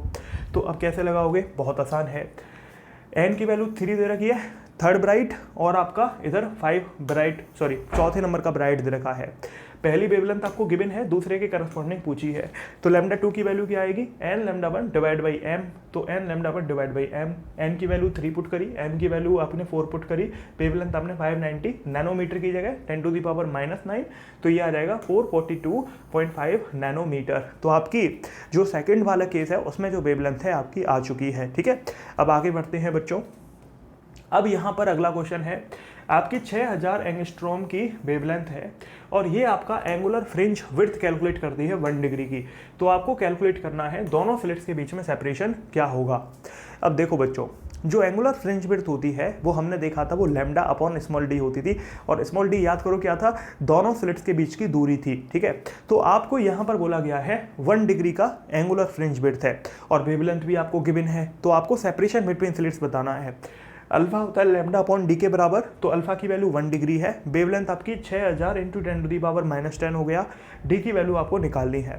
तो डी की वैल्यू क्या हो जाएगी आपकी यहाँ से। अब आपको एक चीज़ ध्यान रखनी है, कभी भी ऐसे क्वेश्चंस में आपको ये ध्यान रखना है कि आपका जो एंगल है, जो एंगुलर फ्रिंज विड्थ है, उसको डिग्री में यूज नहीं करना है, उसको रेडियन में यूज करना है। आपका जो 1 डिग्री है वो π/180 रेडियन के बराबर होती है। अगर आपने बेसिक मैथमेटिक्स के लेक्चर देखे हुए हैं तो आपको पता होगा, तो π/180 रेडियन के बराबर डिग्री होती है। तो आपने क्या किया, यहाँ पर 1 डिग्री अपॉन में आया तो पाई और 180 ऊपर पहुँच गया, तो आपको मिलेगा 1080 × 10⁻⁻7 डिवाइड बाई पाई। तो इस तरीके से आप देख सकते हो दोनों ही स्लिट्स के बीच की डिस्टेंस आपकी क्या आ रही है, ठीक है। चलो आगे बढ़ते हैं। अब यहाँ पर अगला क्वेश्चन है, आपका स्लिट की जो विड्थ है उनका रेशियो 9:4 गिवन है। तो आपसे कहता है calculate ratio of maximum to minimum intensity.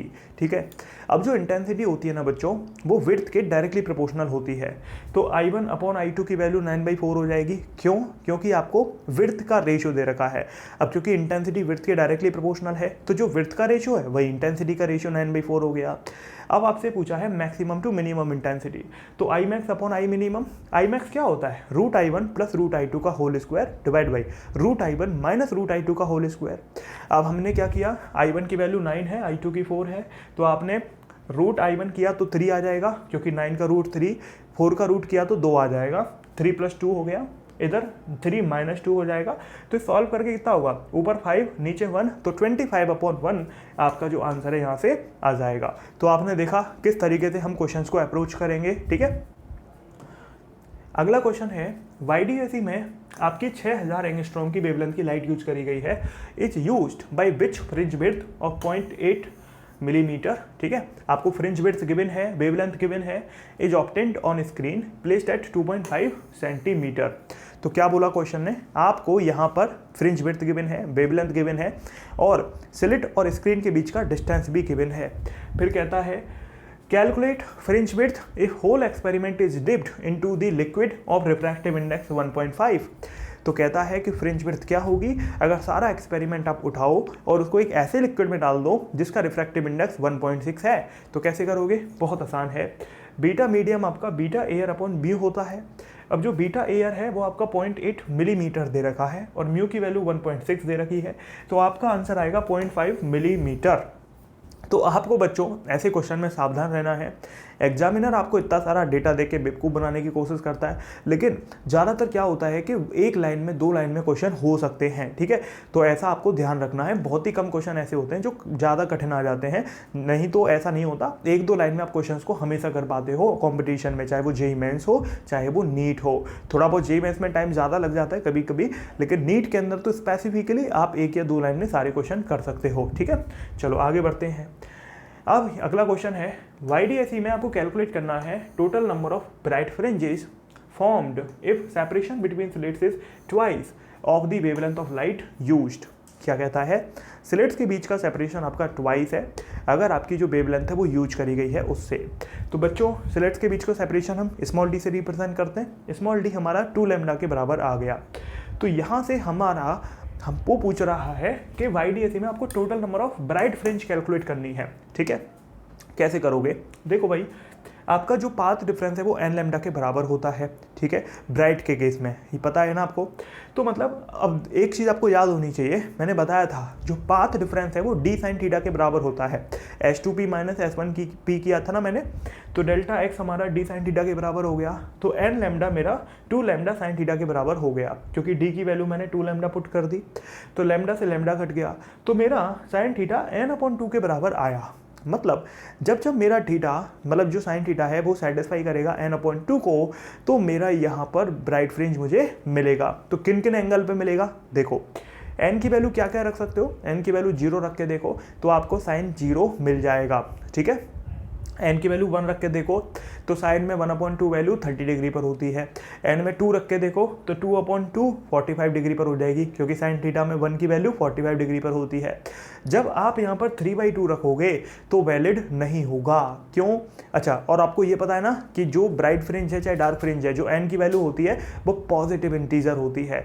तो बच्चों आपको ध्यान रखना है, यहाँ पर जब आप 3 रखोगे तो ये वैलिड नहीं होगा, क्योंकि आपको पता होना चाहिए कि जो साइन होता है उसकी जो मैक्सिमम वैल्यू है वो 1 होती है, और यहाँ पर अगर आप 3/2 यूज करोगे तो ये 1.5 हो जाएगी। मतलब आपने मैक्सिमम से ऊपर पहुँचा दिया, जो पॉसिबल ही नहीं है। तो साइन की मैक्सिमम वैल्यू क्योंकि 1 होती है तो इसीलिए ये पॉसिबल ही नहीं है, इसीलिए आपका 3 यहाँ पे नहीं आ सकता, 0 1 2 मैक्सिमम आएगा। तो अब आप देखो कि कैसे यहाँ पर हमारे ब्राइट फ्रिंज मिलेंगे। तो कितने ब्राइट फ्रिंज मिलेंगे, 0 तो हमारा सेंट्रल ब्राइट हो गया, 1 और 2 उसके ऊपर वाले ब्राइट हो गए। तो अब यहाँ पर देखो सेंट्रल ब्राइट से ऊपर भी मिलता है और नीचे भी मिलता है, तो 2 ऊपर 2 नीचे और एक सेंट्रल ब्राइट, तो टोटल कितने ब्राइट हुए, 5 ब्राइट हो गए। ठीक है, तो वही यहाँ पर एक्सप्लेन किया है। ये मैंने n की वैल्यू ले ली, ये थीटा की वैल्यू ले ली। अगर n की वैल्यू 0 डालते हो तो थीटा 0 मिलता है, 1 डालने पर 30 मिलता है, 2 डालने पर 90 मिलता है, 3 डालने पर कुछ नहीं मिलेगा क्योंकि साइन में 3/2 नहीं होता है, 1 से ज़्यादा साइन नहीं हो सकता है। तो अब आपको पहला तो सेंट्रल ब्राइट पे मिला, अगला लैम्डा पे, अगला 2 लैम्डा पे, और इधर आपका राइट और लेफ्ट में दोनों तरफ ये पैटर्न मैच होगा, रिपीट होगा, क्योंकि आपको पता है अगर हम वर्टिकल भी इसको ले रहे होते तो बीच में सेंट्रल ब्राइट होता, उसके ऊपर आपके ब्राइट होते, फिर नीचे भी ब्राइट होते हैं। तो इस तरीके से आपको टोटल यहाँ पर 5 मिलेंगे, ठीक है, लैम्डा 2 लैम्डा 0 लैम्डा 2 लैम्डा, तो टोटल आपको 5 ब्राइट फ्रिंजेस यहाँ पर मिले हैं। तो आंसर आपका 5 आएगा। तो आपको ध्यान रखना है कि कैसे ऐसे क्वेश्चंस को अप्रोच किया जाता है, ठीक है। अगला है YDAC में अगर आपने एक थिन फिल्म यूज करी है जिसकी थिकनेस T है और रिफ्रैक्टिव इंडेक्स म्यू है और वो आपने एक स्लिट के सामने रख दी, तो entire fringe pattern will shift in the direction of where slab is placed. देखो ये क्या कहने की कोशिश कर रहा है, ये कहने की कोशिश कर रहा है आपने एक स्लैब ले ली, स्लैब मतलब जैसे ग्लास का टुकड़ा ले लिया, कांच का टुकड़ा ले लिया, तो वो जो स्लैब है, क्योंकि हमारी स्लिट है यहाँ पर, अगर आप गौर से देखें तो एक स्लिट मान लो ये है, एक ये है, मान लो ये S1 है, स्लिट S2 है, ये हमारी स्क्रीन होती है, ठीक है, इस तरीके का सेटअप होता है। अगर आपने एक स्लैब है, मान लो ये आपकी एक स्लैब है जिसकी थिकनेस आपकी T है और इसको आपने इस स्लिट के सामने यहाँ पर रख दिया, तो ऐसे केस में जब आप इसको सामने रखोगे तो क्या होगा, जो पूरा का पूरा पैटर्न है, जो पूरा का पूरा हमारा फ्रिंज का पैटर्न था वो शिफ्ट हो जाएगा जिधर आपने स्लैब रखी है। देखो पहले जो हमारा सेंट्रल ब्राइट था अगर वो यहाँ मिल रहा था तो वो ऊपर की तरफ शिफ्ट हो जाएगा, मान लो यहाँ पर शिफ्ट हो गया, ठीक है, तो सेंट्रल ब्राइट हमारा फिर यहाँ से स्टार्ट होगा। अगर आपने नीचे रख दी स्लैब तो नीचे शिफ्ट हो जाएगा, अगर आपने ऊपर और नीचे सेम थिकनेस की स्लैब रख दी तो सेम अगर शिफ्टिंग हो रही है तो आपका वहीं के वहीं रहेगा, क्योंकि जितना ऊपर होगा उतना नीचे हो जाएगा, तो बराबर हो जाएगा वो, ठीक है ना। तो ये आपको ध्यान रखना है।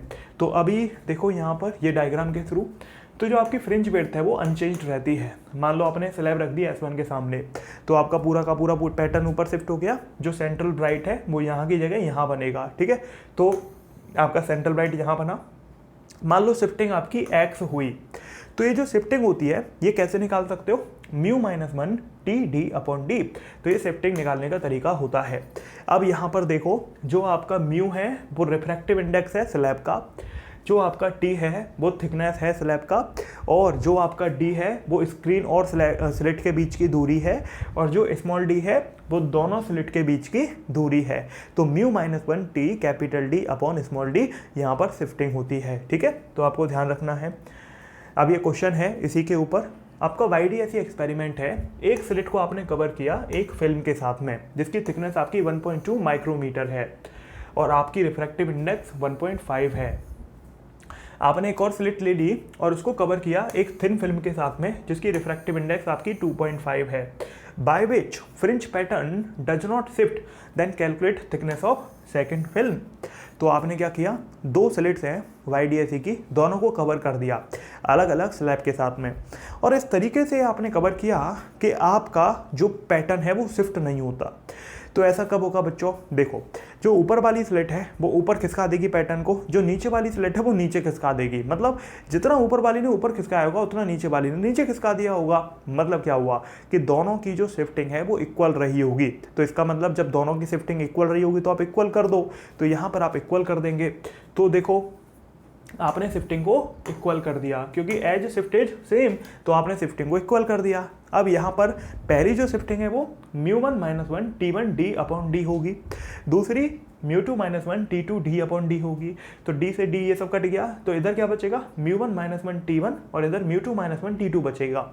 तो अब जो पहली स्लैब है उसका जो म्यू है वो 1.5 है और पहले की थिकनेस 1.2 माइक्रोमीटर यानी कि 10⁻⁻6 है। दूसरे वाले का जो μ2 है वो 2.5 है और T2 की वैल्यू आपने निकालनी है, तो T2 की वैल्यू 0.4 माइक्रोमीटर आ जाएगी। तो आपने देखा कितनी आसानी से हम इस क्वेश्चन को कर सकते हैं, क्योंकि दोनों स्लैब रखने से शिफ्टिंग एक से ऊपर होगी एक से नीचे होगी, तो आपकी बैलेंस हो जाएगी, वहीं की वहीं शिफ्टिंग रहेगी। तो शिफ्टिंग सेम हो तभी ऐसा पॉसिबल है कि आपका जो पैटर्न है वो शिफ्ट नहीं हो रहा है, ठीक है ना। तो आप यहाँ पर इक्वल कर सकते हो। चलो अब आगे बढ़ते हैं। अगला है थिन फिल्म इंटरफेरेंस। ये क्या होता है, देखो थिन फिल्म इंटरफेरेंस का क्या चक्कर है, आपकी जब एक फिल्म पर लाइट पड़ती है तो देखो जो फिल्म की थिकनेस होती है तो एक ऊपर वाली सरफेस है, एक नीचे वाली सरफेस है। तो जब लाइट आपकी इंसिडेंट होती है तो क्या होता है, जो ऊपर वाली सरफेस है वो लाइट को रिफ्लेक्ट कर देती है, और जब वो नीचे वाली सरफेस पे पहुंचती है तो वो भी रिफ्लेक्ट कर देती है। तो बेसिकली यहाँ पर ये जो रिफ्लेक्टेड लाइट है या फिर आपकी ट्रांसमिट हो जाती है लाइट, तो ये जो ट्रांसमिटेड या रिफ्लेक्टेड लाइट है, जब ये दोनों मिलती हैं एक दूसरे से, टकराती हैं, तो इंटरफियर होता है। तो उस इंटरफेरेंस को स्पेशल नाम दिया जाता है इंटरफेरेंस ऑफ थिन फिल्म।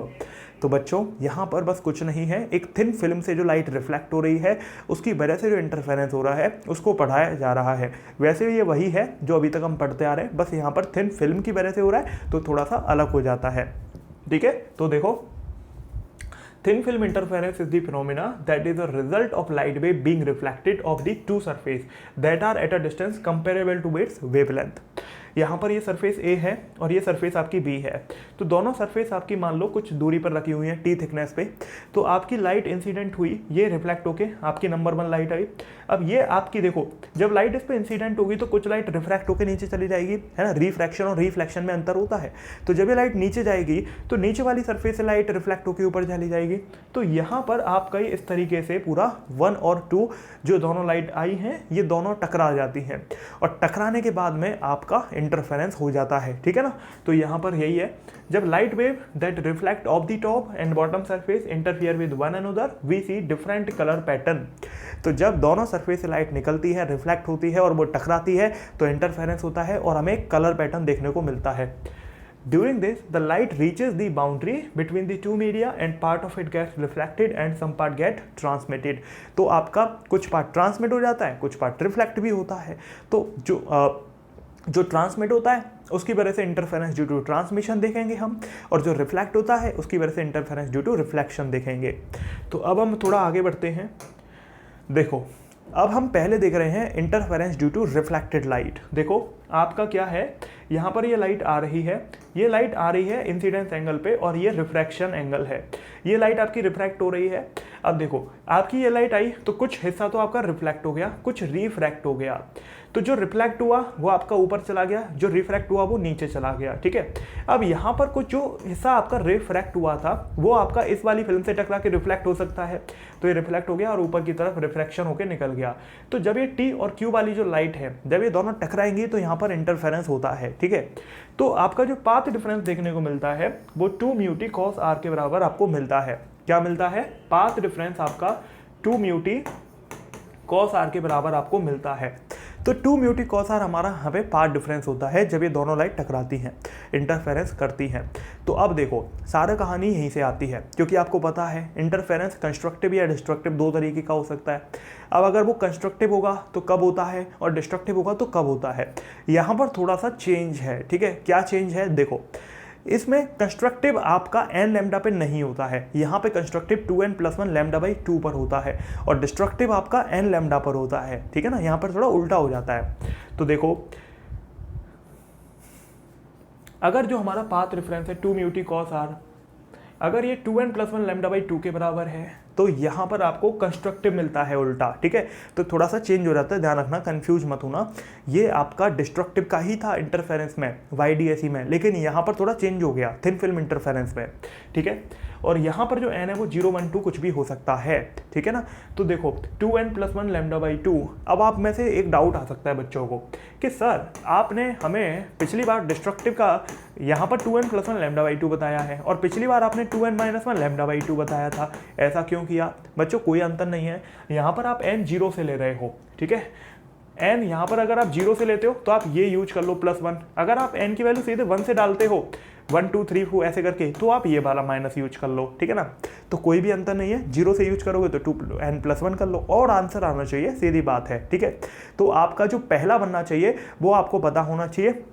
देखो जो आपका n की वैल्यू 1 डालोगे तो क्या बनेगा? ये बनेगा 2 - 1 यानी कि लैम्डा बाई 2। ठीक है।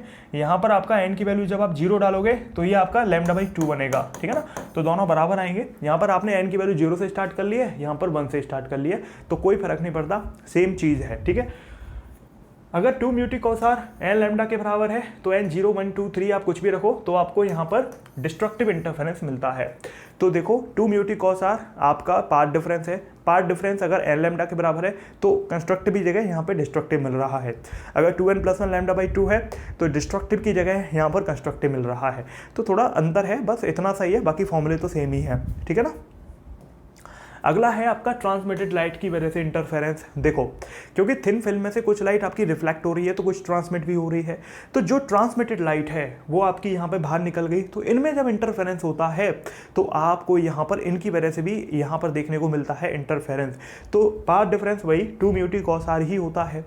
पाथ डिफरेंस आपका 2 म्यू टी कॉस आर ही होता है। अच्छा, आपको ये तो समझ आ रहा है ना कि इसका मतलब क्या है। जो म्यू है वो इस थिन फिल्म का क्या है, रिफ्रैक्टिव इंडेक्स है। जो टी है वो इसकी थिकनेस है, जो दोनों ऊपर सरफेस और नीचे वाली सरफेस के बीच की दूरी है। जो आपका आर है वो ये रिफ्रैक्टिंग एंगल है, ठीक है ना, आपको पता होना चाहिए। तो यहाँ पर भी बच्चों अगर वही वाला सीन है, अगर आपका जो पाथ डिफरेंस है वो n लैम्डा के बराबर है तो कंस्ट्रक्टिव, और अगर path difference 2n+1 lambda by 2 के बराबर है तो डिस्ट्रक्टिव, ठीक है। यहाँ पर सेम है जैसा YDAC में था। तो अब देखो मैं पूरा समराइज करा देता हूँ, अपनी आंख बंद करो और आंख बंद करने के बाद में मेरे साथ इमेजिन करो जो मैं बोल रहा हूँ। मैंने क्या बोला, अपनी आंखें बंद करके मेरे साथ इमेजिन करो, रिमाइंड करो। मैंने बोला कि भाई अगर थिन फिल्म है तो थिन फिल्म में से लाइट रिफ्लेक्ट भी हो सकती है और आपकी ट्रांसमिट हो सकती है। अब अगर रिफ्लेक्टेड की वजह से आपका इंटरफेरेंस है तो पाथ डिफरेंस आ रहा है 2 म्यू टी कॉस आर, और अगर ट्रांसमिटेड की वजह से है तो भी path difference 2 mu t cos r है। अब अगर रिफ्लेक्टेड की वजह से है तो 2 म्यू टी कॉस आर अगर n लैम्डा के बराबर है तो डिस्ट्रक्टिव मिलता है, रिफ्लेक्टेड में उल्टा मिलता है YDAC का, ठीक है। और अगर 2 म्यू टी कॉस आर आपका 2n+1 लैम्डा बाई 2 के बराबर है तो फिर हमें यहाँ पर कंस्ट्रक्टिव मिलता है। YDAC का उल्टा है रिफ्लेक्टेड। अब अगर बात करें हमारी ट्रांसमिटेड की तो YDAC का सेम है ट्रांसमिटिव। तो YDAC में जैसे पाथ डिफरेंस n लैम्डा पे कंस्ट्रक्टिव था, तो यहाँ पर भी पाथ डिफरेंस क्योंकि 2 म्यू टी कॉस आर है तो वो यहाँ पर n लैम्डा के बराबर जब होता है तो कंस्ट्रक्टिव इंटरफेरेंस होती है। जब 2 म्यू टी कॉस आर आपका 2n+1 लैम्डा बाई 2 के बराबर मिलता है तो डिस्ट्रक्टिव इंटरफेरेंस होती है। तो ये बात आपको ध्यान रखनी है। तो आपका रिफ्लेक्टेड के केस में, आपका जब रिफ्लेक्टेड का केस है तो आपका यहाँ पर क्या होता है, जब रिफ्लेक्टेड का केस है तो सीधी सी बात है कि आपका यहाँ पर सेम नहीं होगा, उल्टा हो जाता है YDAC का, और अगर ट्रांसमिटेड का है तो सेम हो जाता है YDAC के, ठीक है। तो ये आपको थोड़ा ध्यान रखना है। अगर ये याद है तो आप सारा काम कर लोगे, जिसमें कोई बहुत बड़ी प्रॉब्लम नहीं है, ठीक है। तो हमने n की वैल्यू 1 2 3 से स्टार्ट करी है, बस इतना सा अंतर है 0 1 2 3 से, ठीक है। चलो तो बच्चों आगे बढ़ते हैं। ये हमारा इंटरफेरेंस का पूरा पोर्शन था जहां पर हमने इंटरफेरेंस में YDAC और आपका थिन फिल्म इंटरफेरेंस देखा। YDAC का हर एक क्वेश्चन जो कोई भी किताब में आपको मिल सकता है, उन सबके मैंने कॉन्सेप्ट्स क्लियर करे, फॉर्मूले क्लियर करे और साथ में क्वेश्चंस भी आपको बताए, ठीक है। अब आपसे कोई भी क्वेश्चन नहीं रुकेगा, क्योंकि जिस बच्चे के बेसिक्स स्ट्रॉन्ग हैं, जिस बच्चे को सारी चीज़ें समझ में आ जाती हैं, सारे क्वेश्चन वो कर लेता है, तो उसके बाद अगर एडवांस क्वेश्चन भी आ जाते हैं, कठिन क्वेश्चन भी आते हैं, तो भी आपका दिमाग चलने लगता है। फिर उसके लिए आपको प्रैक्टिस करनी ही पड़ेगी, अपने आप को परफेक्ट बनाने के लिए प्रैक्टिस करनी पड़ेगी। एक टीचर, एक मेंटर आपको क्या कर सकता है, आपको गाइड दिखा सकता है, आपको रास्ता दे सकता है। तो मैंने आपको हर एक पॉसिबल रास्ता, हर एक पॉसिबल प्रॉब्लम्स जो आ सकती हैं पेपर में, वो सब समझाई। अब आपको थोड़ी खुद से एफर्ट लगाने पड़ेंगे, थोड़ा प्रीवियस ईयर के क्वेश्चंस भी करने पड़ेंगे, नीट के कर लो, जेईई मेंस के भी करो, ठीक है। और साथ में आपको, अगर आप कोई बुक फॉलो करते आ रहे हो पहले से ही, तो आप उनके क्वेश्चंस ट्राई कर सकते हो दोबारा, नहीं तो आप टेस्ट सीरीज भी देख सकते हो मार्क्सअप पे, और आपको अलग अलग जो भी पॉसिबिलिटी है जहां से भी क्वेश्चन आप लगा सकते हैं, आप लगा के देख लीजिए। आपकी प्रैक्टिस जितनी सॉलिड होगी उतना ही बेहतर होता जाएगा आपके लिए, ठीक है। ठीक है, चलो आगे बढ़ते हैं। तो ये हमारा जो था वो इंटरफेरेंस था। अब हम आएंगे डिफ्रैक्शन पे। जो हमारा YDAC है वो डबल स्लिट आपका एक्सपेरिमेंट है, डिफ्रैक्शन आपका सिंगल स्लिट एक्सपेरिमेंट है। डिफ्रैक्शन इंटरफेरेंस का बिल्कुल अपोजिट है, मतलब अपोजिट इन द सेंस फॉर्मूले वाइज अपोजिट है। जो वहाँ पर मिनिमा था यहाँ मैक्सिमा होगा, जो वहाँ पर मैक्सिमा था यहाँ मिनिमा होगा, ठीक है ना। तो देखो डिफ्रैक्शन का बेसिक मतलब क्या है, डिफ्रैक्शन की अगर आप समझें तो डिफ्रैक्शन का जो मतलब होता है वो होता है bending of light through corners, ठीक है ना। आपकी लाइट आ रही थी इन्फानाइट से, आपकी वो जो लाइट है किसी कॉर्नर से टकराई और वो बेंड हो गई, ठीक है ना। तो ये यहाँ पर बेसिकली सेंस होता है। अब देखो समझने की कोशिश करते हैं डिफ्रैक्शन को। देखो भाई डिफ्रैक्शन जो होता है वो क्या है, देखो आपका ये पॉइंट सोर्स ऑफ लाइट है, यहाँ से लाइट आ रही है, अब यहाँ पर हम क्या मान के चलते हैं, इसको हम बाई डिफॉल्ट फ्रैनहोफर डिफ्रैक्शन मान के चलते हैं। मतलब हम ये मान के चलते हैं कि जो लाइट है वो इन्फानाइट से आ रही है, ठीक है। जब वो इन्फानाइट से आएगी तो लाइट आपकी प्रिंसिपल एक्सिस के पैरेलल आती है, तो हम यहाँ पर एक कॉन्वेक्स लेंस यूज करते हैं उस लाइट को फोकस पे डालने के लिए। तो हमने ये जो इन्फानाइट से लाइट आ रही है वहाँ पर एक कॉन्वेक्स लेंस यूज किया है इस लाइट को एक पॉइंट पी नाम के फोकस पे फोकस करने के लिए। तो आपकी जो इन्फानाइट से लाइट आ रही थी ये आपके लेंस के फोकस पे, क्योंकि आप जानते हो जब लाइट इन्फानाइट से आती है तो आपका जो लेंस है वो प्रिंसिपल फोकस यानी कि इमेज पॉइंट पर आपकी इमेज बनाता है, मतलब या फिर लाइट को आपको डाल देता है। तो आपकी जो इन्फानाइट से लाइट आ रही थी कॉन्वेक्स लेंस से जब निकलेगी तो इसके फोकस पे ये चली जाएगी। तो हमें जो स्क्रीन है वो कहाँ पे रखनी पड़ेगी, लेंस के फोकस पे रखनी पड़ेगी। तो इसीलिए बच्चों यहाँ पर जो स्क्रीन की दूरी होती है वो डी के साथ में फोकस के बराबर भी होती है, ठीक है। तो ये आपको ध्यान रखना है। तो यहाँ से लाइट बेंड हो गई, ठीक है ना। अब यहाँ पर देखो एक ही स्लिट है, ये आपकी पूरी स्लिट S1 S2 आपकी एक ही स्लिट है जिसके बीच में आपने ये लेंस रख दिया है या फिर आगे रख दिया है। लाइट स्लिट से निकली और आपकी लेंस से होके आपने मोड़ दी, और ये हमारी स्क्रीन है और ये स्क्रीन आपके लेंस के फोकस के बराबर होनी चाहिए, अदरवाइज लाइट मतलब इस पे दिखेगी नहीं, ठीक है ना। तो आपको ध्यान रखना है। ये अपोजिट फॉर्मूले हैं इंटरफेरेंस के। देखो यहाँ पर जैसे वहाँ पर हम स्मॉल डी ले रहे थे स्लिट के बीच की दूरी, यहाँ पर हम स्लिट की जो विड्थ है वो स्मॉल ए से रिप्रेजेंट करेंगे, ठीक है ना। क्यों? क्योंकि हम अपर्चर इसको बोलते हैं, तो ये असल में अपर्चर के बराबर होता है, इसलिए हमने ए से रिप्रेजेंट किया है। और यहाँ पर जो डी है उसे आप एफ के कंपेयर कर सकते हो कॉन्वेक्स लेंस के फोकस के बराबर आपकी जो डिस्टेंस है स्लिट और स्क्रीन के बीच में होती है।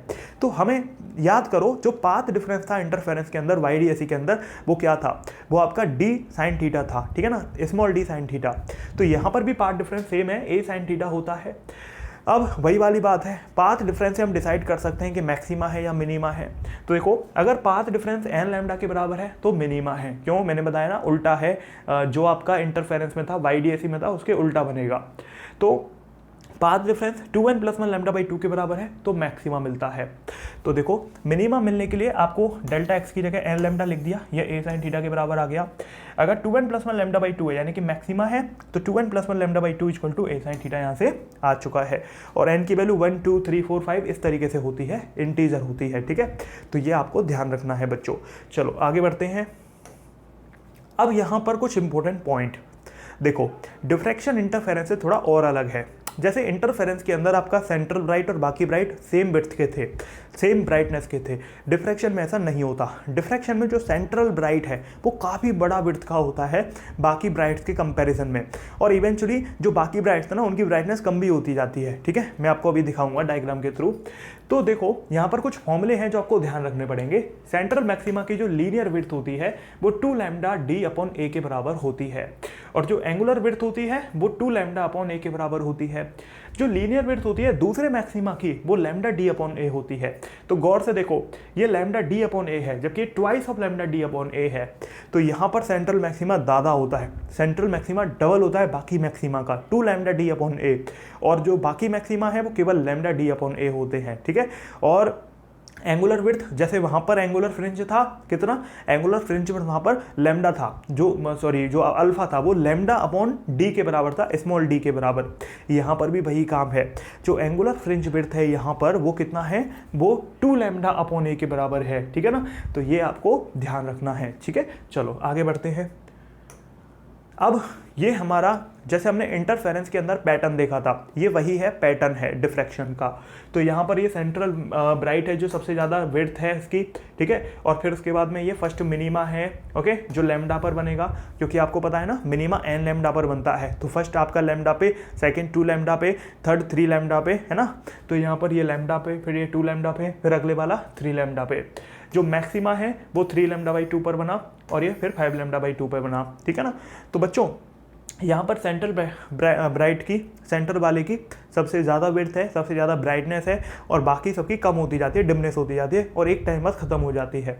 और इंटेंसिटी का जो रेशियो होता है सारे ब्राइट का वो आपका 1 सबसे ज़्यादा होता है सेंट्रल ब्राइट का, अगले का 2/3n का स्क्वायर हो जाता है, फिर अगले का 5n, फिर अगले का 7, ऐसे फिर 9 और नंबर चलता रहता है, ठीक है, ध्यान रखना है। ये अंतर है आपका इंटरफेरेंस और डिफ्रैक्शन के बीच में। देखो बहुत आसान है, अगर आप गौर से देखें तो ये अंतर आपको समझना बहुत आसान है, क्योंकि आपने थ्योरी समझ ली है। इंटरफेरेंस आपका दो वेव फ्रंट के मतलब जो स्लिट थी उनकी वजह से हो रहा था, दो लाइट आपकी आ रही थी और टकरा रही थी। डिफ्रैक्शन में क्या हो रहा है, डिफ्रैक्शन में आपकी एक ही स्लिट से लाइट आ रही है, उन्हीं से डिफ्रैक्शन हो रहा है, और असल में डिफ्रैक्शन बेंडिंग ऑफ कॉर्नर है। इंटरफेरेंस के अंदर आपके सारे मैक्सिमा ब्राइट फ्रिंज आपके सेम इंटेंसिटी के थे, सेम विड्थ के थे, जबकि डिफ्रैक्शन में ऐसा नहीं है, सेंट्रल वाला सबसे ज़्यादा विड्थ का होता है। इंटरफेरेंस के अंदर डार्क फ्रिंज आपके यूजुअली परफेक्टली डार्क थे, लेकिन डिफ्रैक्शन के अंदर परफेक्टली डार्क नहीं होते हैं। इंटरफेरेंस के अंदर आपकी विड्थ फ्रिंज की इक्वल होती थी, ब्राइट और डार्क दोनों की, लेकिन डिफ्रैक्शन के अंदर ऐसा नहीं होता, धीरे धीरे खत्म हो जाएगी, वो कम होती जाती है। इंटरफेरेंस के अंदर बैंड आपके लार्ज होते हैं, बहुत नंबर में होते हैं, मतलब बहुत सारे बैंड बनते हैं, चाहे वो ब्राइट हों चाहे वो डार्क हों, जबकि डिफ्रैक्शन में ऐसा नहीं होता है। इंटरफेरेंस के अंदर बैंड इक्वली स्पेस्ड होते हैं, जबकि डिफ्रैक्शन में ऐसा नहीं होता है, वो इक्वली स्पेस्ड नहीं होते हैं। तो ये बेसिक सी टेबल है जो आपके डाउट को क्लियर करती है, दोनों के बीच के अंतर को। तो आगे बढ़ते हैं। अब यहाँ पर कुछ क्वेश्चंस के थ्रू डिफ्रैक्शन को समझ लेते हैं।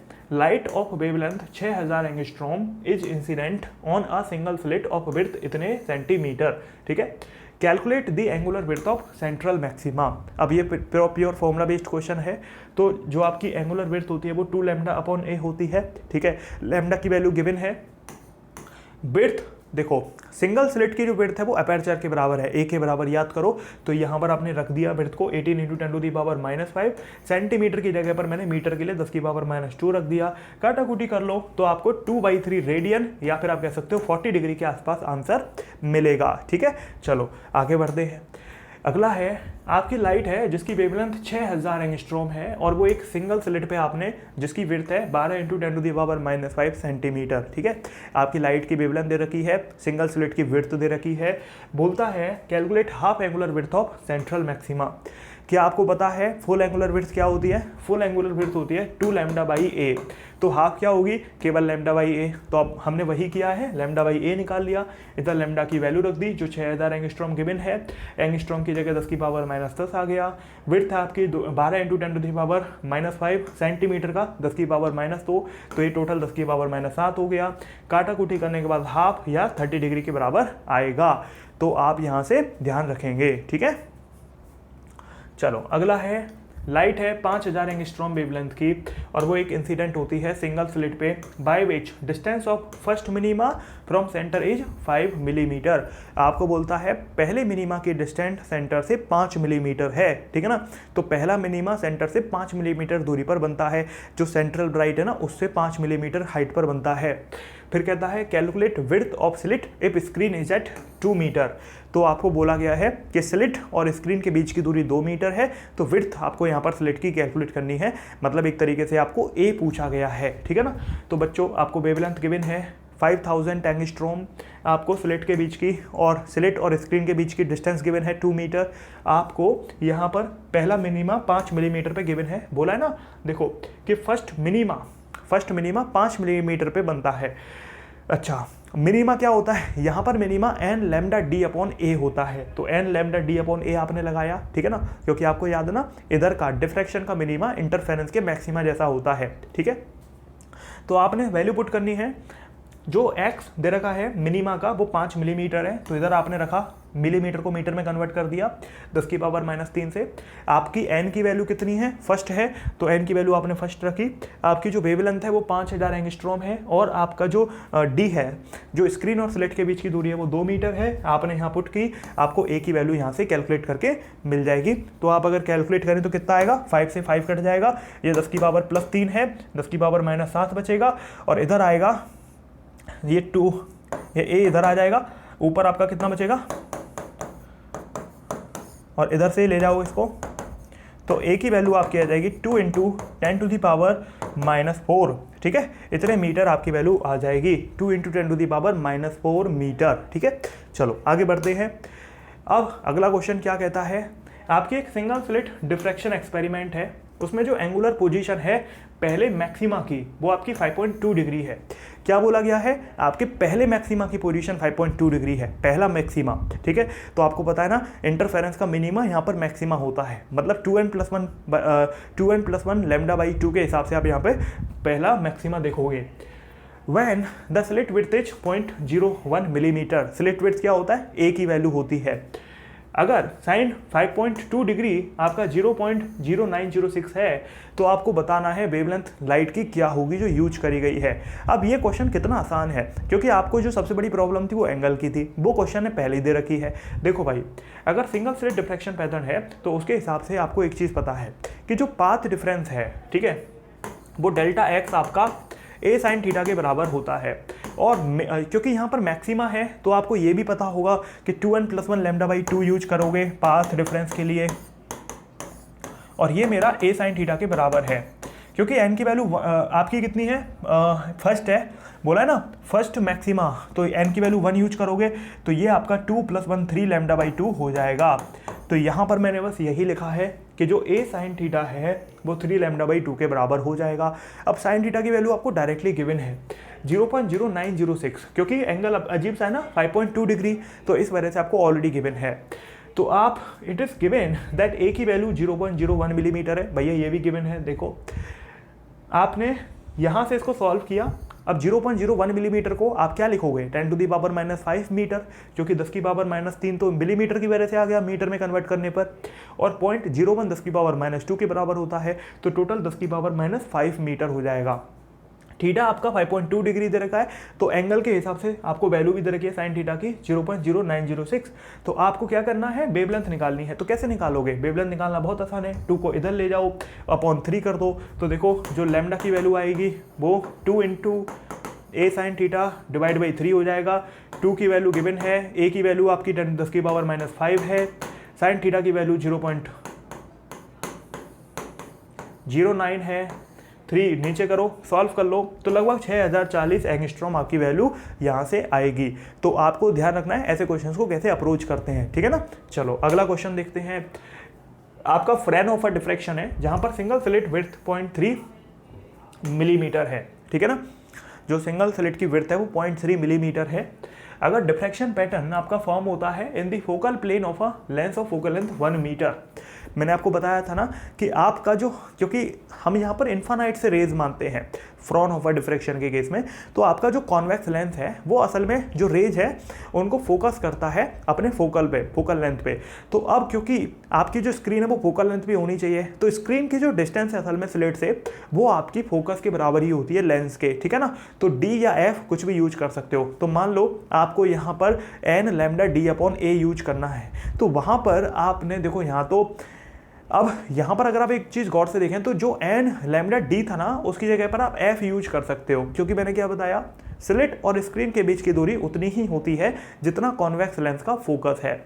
तो आपको यहाँ पर एक तरीके से ये जो फोकल लेंथ है ना इसके थ्रू आपको स्लिट और स्क्रीन के बीच की दूरी गिवन है। अगर डिस्टेंस आपका थर्ड मिनिमा का from the central maxima is 5 millimetre, तो आपको बताना है वेवलेंथ ऑफ लाइट यूज्ड क्या होगी, ठीक है। देखो बहुत आसान क्वेश्चन है, आपको वेवलेंथ बतानी है, आपको सारी वैल्यू गिवन है, बस यहाँ पर फोकल लेंथ का एक कॉन्सेप्ट है जो आपको क्लियर हो जाएगा। The distance of nth minima from the central maxima क्या होती है, n λ/f/a होती है, क्योंकि मिनिमा यहाँ पर वो होता है जैसा मैक्सिमा होता था इंटरफेरेंस में। तो यहाँ पर जो n, क्योंकि पार्ट डिफरेंस n लैम्डा होता है, तो n λ/f/a आपकी वैल्यू हो जाएगी मिनिमा की, है ना, सेंट्रल से पहले मिनिमा की, क्योंकि यहाँ पर पहला मिनिमा है कौन सा है, तो n की वैल्यू क्या दे रखी है, n की वैल्यू दे रखी है थर्ड मिनिमा है, तो n की वैल्यू 3 दे रखी है, तो यहाँ पर n की वैल्यू 3 डाल दोगे तो देखो आपको a दे रखा है, जो स्लिट्स का बीच का डिस्टेंस है अपर्चर कितना दे रखा है, वो आपको 0.3 दे रखा है, तो आपने 0.3 मिलीमीटर की जगह 10⁻³ मीटर डाला। n की वैल्यू 3 गिवन है, फोकल लेंथ 1 मीटर है, और आपको पोजीशन दे रखी है 5 मिलीमीटर, तो ये भी आपने ले ली, तो आपने सारी वैल्यू पुट करी, तो वेवलेंथ आपकी यहाँ से निकाल जाएगी, सबको उधर भेज दो, वेवलेंथ निकाल लो, AX अपॉन आपका NF आ जाएगा, सारी वैल्यू पुट करके आपको लगभग 500 मिलीमीटर की वैल्यू यहाँ से मिल जाएगी, ठीक है। तो इस तरीके से आप ऐसे क्वेश्चंस को बहुत आसानी से कर सकते हो, ठीक है ना बच्चों। चलो आगे बढ़ते हैं।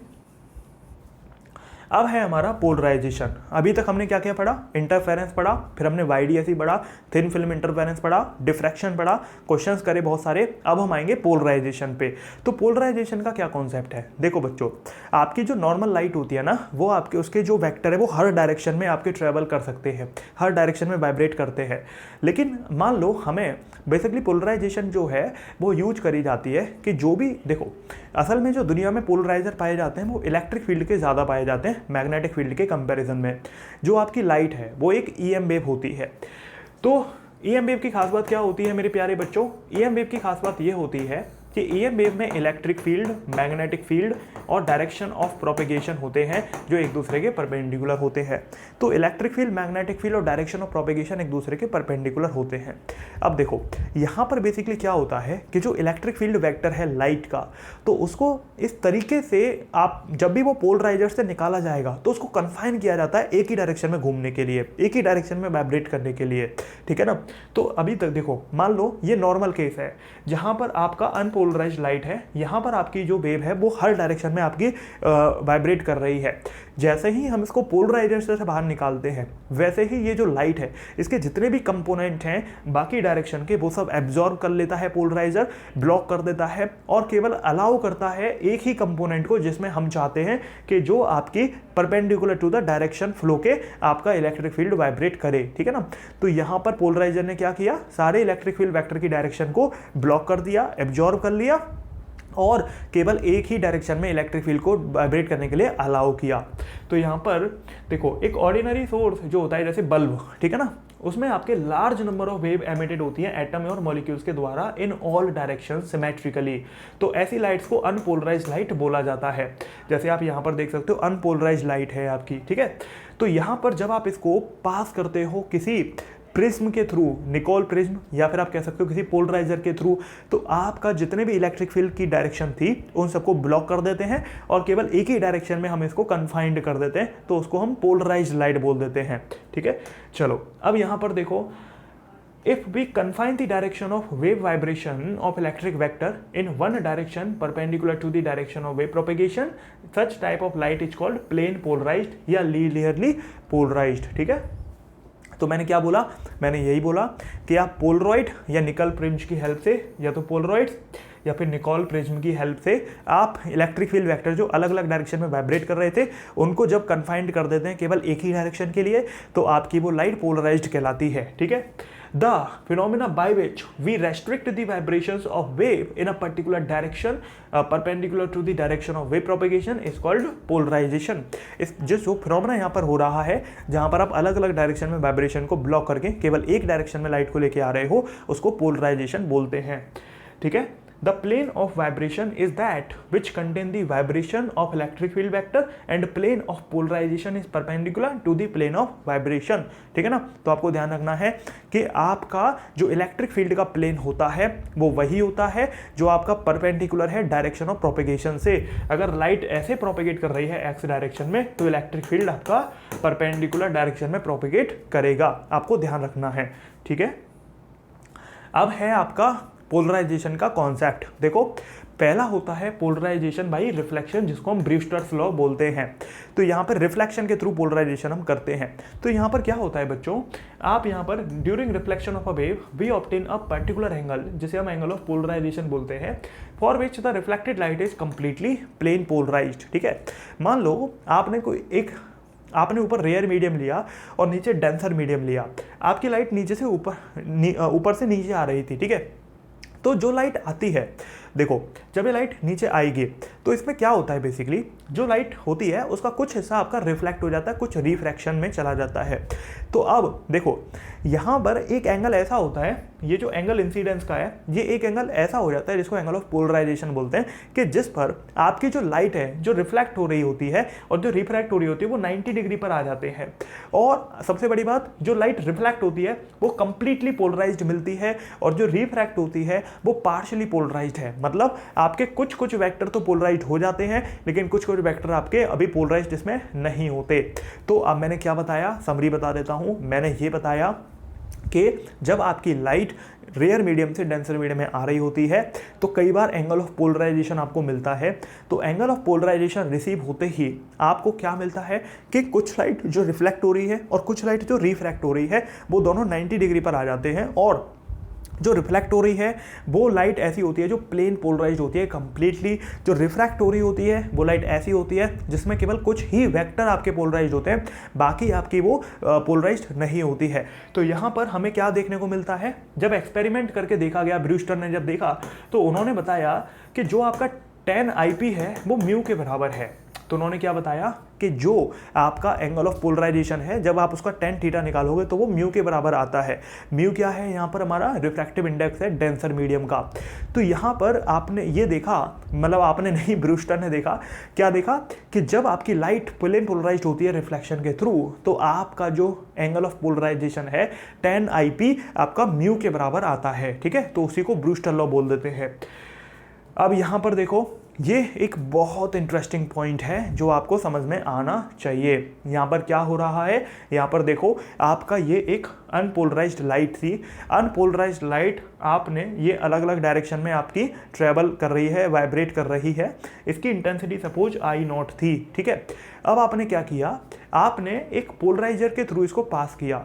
तो जब पोलराइजर के थ्रू पास करते हैं तो एक खास बात होती है, क्या होती है कि जो आपकी अनपोलराइज्ड लाइट थी पोलराइजर के थ्रू पास करते ही उसकी इंटेंसिटी आधी हो जाती है, I0/2 हो जाती है। ठीक है, तो ये बहुत इंटरेस्टिंग बात है। ठीक है, जब आप इसको एक एनालाइजर से पास करते हो, अब ख्याल क्या रखना है आपको, ख्याल ये रखना है कि ये हमारी पोलराइजर एक्सिस है और ये हमारी एनालाइजर एक्सिस है। तो इन दोनों के बीच में एंगल आपका सपोज थीटा है। ठीक है, तो आपका ये जो I0/2 था ये एक एनालाइजर से पास होने के बाद में I0/2 cos स्क्वायर फाई हो जाता है, और ये डिटेक्टर है जो प्लेन पोलराइज लाइट को डिटेक्ट करता है। तो मैंने क्या बताया, मैंने ये बताया कि लाइट अनपोलराइज्ड लाइट है, वो आपकी जब एक पोलराइजर से पास होती है तो उसकी इंटेंसिटी आधी हो जाती है। जब वो एक एनालाइजर से पास होती है तो उसकी जो इंटेंसिटी आधी हो गई है, अब वो cos स्क्वायर थीटा से और कम होती जाती है। ठीक है ना, तो आपको ये ध्यान रखना है। ओके, चलो। अच्छा, जो थीटा है वो आपका क्या है, वो पोलराइजर और एनालाइजर की एक्सिस के बीच का एंगल है। अब यहाँ पर देखो, यहीं से निकल के आता है law of Malus. Law of Malus ने क्या बताया, मेलस साहब ने, इन्होंने ये बताया कि आपकी जो इंटेंसिटी आती है फाइनली जो वेव पोलराइज्ड हो रही है वो असल में I0 cos स्क्वायर फाई से कम होती जाती है। ठीक है ना, तो I0 आपकी मैक्सिमम इंटेंसिटी है और फाई आपका एनालाइजर और पोलराइजर एक्सिस के बीच का एंगल है।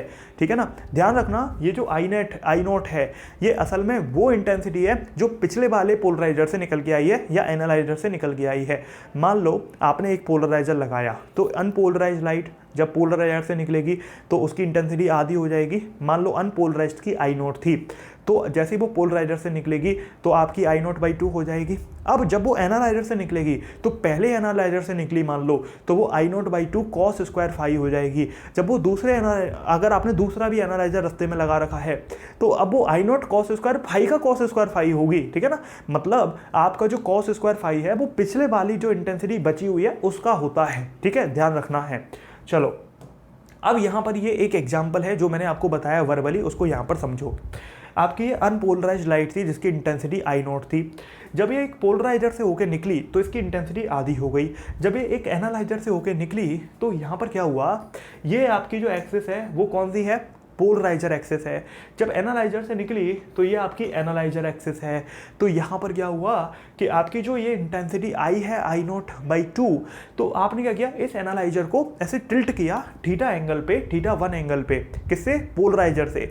तो आपको देखने को मिलता है कि यहाँ पे जो I0/2 थी वो फाइनली यहाँ से निकलने पर I0/2 cos स्क्वायर θ1 हो जाती है। आपने एक और चालाकी करी, आपने एक और एनालाइजर लगा दिया। आपने कहा कि मैं इस वाली जो एक्सिस है इसके साथ में θ2 बनाऊंगा, तो जब यहां से निकलेगी तो I0/2 cos square θ1 cos square θ2 हो जाती है। तो यानी कि जितने से भी निकलती जाती है उस हिसाब से आपकी जो ट्रांसमिटेड लाइट की इंटेंसिटी है वो कम होती जाती है। I0/2 cos स्क्वायर θ1 आप जितने भी लगाते जाओगे, cos स्क्वायर θ2 cos स्क्वायर θ3 से लेके cos स्क्वायर θn तक जितने भी एनालाइजर आप लगाते जाओगे उस हिसाब से कम होती जाती है। अब इसका एक बेसिक सा बहुत फेमस सा क्वेश्चन है, एग्जांपल है, देखो क्या है 4 निकोल प्रिज्म आपने अरेंज करे इस तरीके से कि उनकी जो ट्रांसमिटेड एक्सिस है वो आपकी 30 डिग्री के एंगल पर है सक्सेसिवली फ्रॉम ईच अदर। जो आपने यहाँ पर एनालाइजर यूज करे हैं उनकी जो एक्सिस है आपस में 30 डिग्री पर है, ठीक है, पिछले वाले से अगले वाले की 30 डिग्री पर, अगले वाले की पिछले वाले से 30 डिग्री पर, ठीक है ना। और बोला क्या है, find out intensity of transmitted beam if intensity of incident beam is 20 what पर मीटर स्क्वायर। तो आपको बताना है ट्रांसमिटेड जो बीम होगी उसकी इंटेंसिटी क्या होगी। अगर शुरू में आपकी 20 थी तो देखो कैसे करेंगे, यहाँ पर आपकी अनपोलराइज्ड लाइट थी जिसकी इंटेंसिटी आपकी 20 थी। जब वो एक पोलराइजर से निकलेगी तो इंटेंसिटी आधी हो जाएगी, तो I0/2 हो गई। जब वो एक एनालाइजर से निकलेगी तो आप, क्योंकि 4 प्रिज्म है, 4 निकोल प्रिज्म है, तो देखो पहला तो पोलराइजर होता है, बाकी तीनों एनालाइजर होंगे। तो आपने जब इसको, क्योंकि और क्या बोला कि सक्सेसफुली 30 डिग्री पर है पहले से, तो पहले वाले से अगला एनालाइजर 30 डिग्री पर होगा, तो इससे पास होने पर क्या लाइट मिलेगी, I0/2 cos स्क्वायर 30 मिलेगी। फिर अगला वाला पुराने वाले से 30 डिग्री पर है, तो ये आपका A1 है, ये A2 है, तो A1 और A2 के बीच में फिर से 30 डिग्री है, तो ये cos स्क्वायर 30। फिर से आपका जो अगला वाला A3 है वो पुराने वाले से A2 से 30 डिग्री पर है, तो ये cos स्क्वायर 30। तो आपने क्या किया, cos स्क्वायर 30 में √3/2 का स्क्वायर कर दिया, cos 30 √3/2 होता है, तो इसका स्क्वायर किया, यहाँ पर भी सेम कर दिया। कैलकुलेट कर लो आप इसे, तो आपको मिलेगा 27/64 इंटू I0/2। अब I0 की वैल्यू 20 है, तो I0/2 की वैल्यू 10 हो गई, तो आपने यहाँ 10 रखा, तो आपको 270/64 वाट पर मीटर स्क्वायर आंसर मिलेगा ट्रांसमिटेड लाइट की इंटेंसिटी का। तो आपने देखा कि कैसे यहाँ पर हम इसको सॉल्व करेंगे। अब आगे बढ़ते हैं। देखो अब इन क्वेश्चंस के थ्रू थोड़ा हम चीज़ों को बेहतर तरीके से समझने की कोशिश करते हैं। तो बच्चों ये जो क्वेश्चन है आपका, ये जेईई मेंस में आया है 4 सितंबर 1 शिफ्ट 2020 के अंदर, 2020 के अंदर लेटेस्ट क्वेश्चन है। तो क्या है, एक बीम है प्लेन पोलराइज्ड लाइट की जिसका लार्ज क्रॉस सेक्शनल एरिया है और इंटेंसिटी है 3.3 वॉट पर मीटर स्क्वायर। वो एक पोलराइजर पे नॉर्मली गिरती है, ठीक है, और उसका क्रॉस सेक्शनल एरिया भी गिवन है, which rotate about this axis with an angular speed of 31.4 radian पर सेकेंड। मतलब जो आपका पोलराइजर है वो रोटेट हो रहा है, मतलब वो एक एक्सिस पे कांस्टेंट नहीं है, वो आपका घूमता जा रहा है, ठीक है। The energy of light passing through the polarizer per revolution is close to. तो आपको बताना है कि लाइट की कितनी एनर्जी होगी अगर वो पोलराइजर से पास हो रही है पर रिवॉल्यूशन, ठीक है।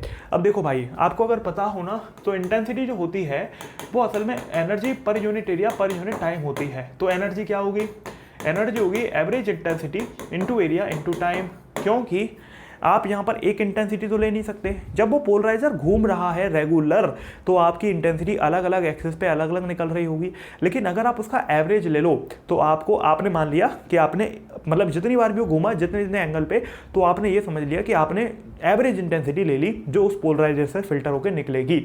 अब एवरेज कैसे निकालें, ये बड़ी प्रॉब्लम। देखो भाई, इंटेंसिटी का एवरेज निकालना है, हमें पता है कि जो इंटेंसिटी होती है वो I0 cos स्क्वायर फाई होती है मेलस लॉ के हिसाब से।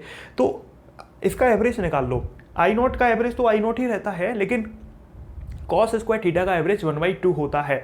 अगर आपको नहीं पता तो साइन स्क्वायर थीटा हो चाहे cos स्क्वायर थीटा हो, दोनों का एवरेज 1/2 होता है, और अगर साइन थीटा हो या cos थीटा हो तो एवरेज 0 होता है। आपने अगर अल्टरनेटिंग करंट देखा है तो आपको पता होगा, ठीक है। तो ये आपका I0 इंटू 1/2 हो गया, तो फाइनली ये I0/2 हो गया, मतलब जो एवरेज इंटेंसिटी है वो I0/2 है, ठीक है। अब अगर हमें एवरेज इंटेंसिटी पता चल चुकी है तो हमें यहाँ से एनर्जी निकालनी है। तो एवरेज इंटेंसिटी की वैल्यू डाली, एरिया की वैल्यू डाली। अच्छा, जब कोई चीज़ घूमती है सर्कुलर में तो टाइम पीरियड क्या होता है, 2π/ω होता है, तो 2π/ω आपने यहाँ डाला, ठीक है। तो अब देखो इंटेंसिटी की वैल्यू गिवन है भैया 3.3, आपने 3.3/2 किया। क्रॉस सेक्शनल एरिया भी गिवन है आपका यहाँ पर 3 × 10⁻⁻⁴, आपका 2π/ω, पाई की वैल्यू होती है 3.14 और ओमेगा की वैल्यू जानबूझकर एग्जामिनर ने 31.4 दी है जिससे आप पाई को काट सको, ठीक है। तो ये सीधा सीधा 10 बार कट जाएगा साहब, है ना, और आप इसको सॉल्व कर सकते हो, 2 से 2 काट सकते हो, तो आंसर आपका आएगा लगभग 10⁻⁻⁴ जूल के बराबर। तो यानी कि कौन सा ऑप्शन है, पहला, ठीक है ना, ध्यान रखेंगे। अगला है आपका जेईई मेंस 2019 में आया है साहब, एक सिस्टम है 3 पोलराइजर का P1 P2 P3 is setup such that the pass axis of P3 is crossed with respect to the P1। Crossing का मतलब क्या होता है, 90 डिग्री पर है। मतलब जो P3 यानी कि जो थर्ड वाला पोलराइजर है वो पहले के कंपैरिजन में 90 डिग्री पर है। अगर पहला वाला इस तरीके से है तो थर्ड वाला आपका इसके 90 डिग्री पर होगा।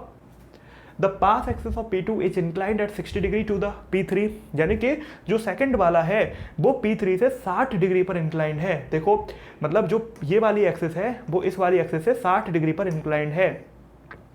When a beam of unpolarised light जिसकी इंटेंसिटी I0 है वो आपकी P1 पे इंसिडेंट होती है। जब इस पे आपकी इंसिडेंट होगी तो इसे निकलने पर अनपोलराइज्ड लाइट आपकी I0/2 की हो जाएगी, ठीक है। The intensity of light transmitted by the three polarizer is I। तो यानी कि जो फाइनली आपकी इंटेंसिटी मिलती है वो I मिलती है।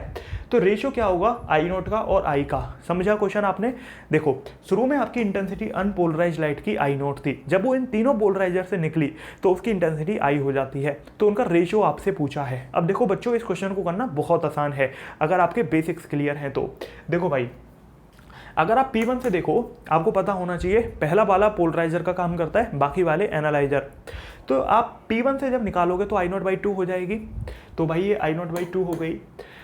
अच्छा P1 और P2 के बीच का एंगल 30 डिग्री है, क्योंकि आपको अगर पता हो तो मेलस लॉ के अंदर जो थीटा होता है वो असल में अगर देखा जाए तो वो असल में पोलराइजर और एनालाइजर एक्सिस के बीच का एंगल है, ठीक है। तो ऑब्वियस ही बात है P1 और P2 के बीच का एंगल 30 है, क्योंकि नीचे 60 है तो ये 30 बचा, 90 में से घटा दोगे तो आपका जब P2 से लाइट निकलेगी तो आपकी इंटेंसिटी हो जाएगी I0/2 का cos स्क्वायर थीटा 30, तो ये 3I0/8 हो गई। जब वो इस वाले से निकलेगी तो देखो आपका ये वाली जो P2 की एक्सिस है वो 60 डिग्री पर है P3 से, तो जब इससे निकलेगी तो फिर से 60 डिग्री का एंगल है। तो ये आपका अब यहाँ तक तो 3I0/8 ऑलरेडी बची है, तो 3I0/8 का cos स्क्वायर 60 यानी कि 3I0/32। तो आपको जो लास्ट इंटेंसिटी मिली वो 3I0/32 मिली है। तो I0/I का रेशियो क्या आएगा 32/3 हो जाएगा, तो ये 10.67 आएगा, ठीक है। ए ऑप्शन यहाँ पर टिक करेक्ट हो जाएगा, ओके। चलो बच्चों तो रिजॉल्विंग पावर हम पहले माइक्रोस्कोप की देखेंगे फिर टेलीस्कोप की देखेंगे। तो माइक्रोस्कोप की जो रिजॉल्विंग पावर होती है वो असल में 2μ sin θ/λ होती है। रिजॉल्विंग पावर का बेसिक कॉन्सेप्ट ये है बच्चों कि मान लो आपने माइक्रोस्कोप लिया और आपके सामने दो ऑब्जेक्ट हैं, तो माइक्रोस्कोप कितनी आसानी से आपका उन जो दो ऑब्जेक्ट हैं उनको अलग अलग करके दिखा देगा, ये माइक्रोस्कोप की रिजॉल्विंग पावर को दर्शाता है। तो रिजॉल्विंग पावर होती है 2μ sin θ/λ, ठीक है। तो आपको ध्यान रखना है।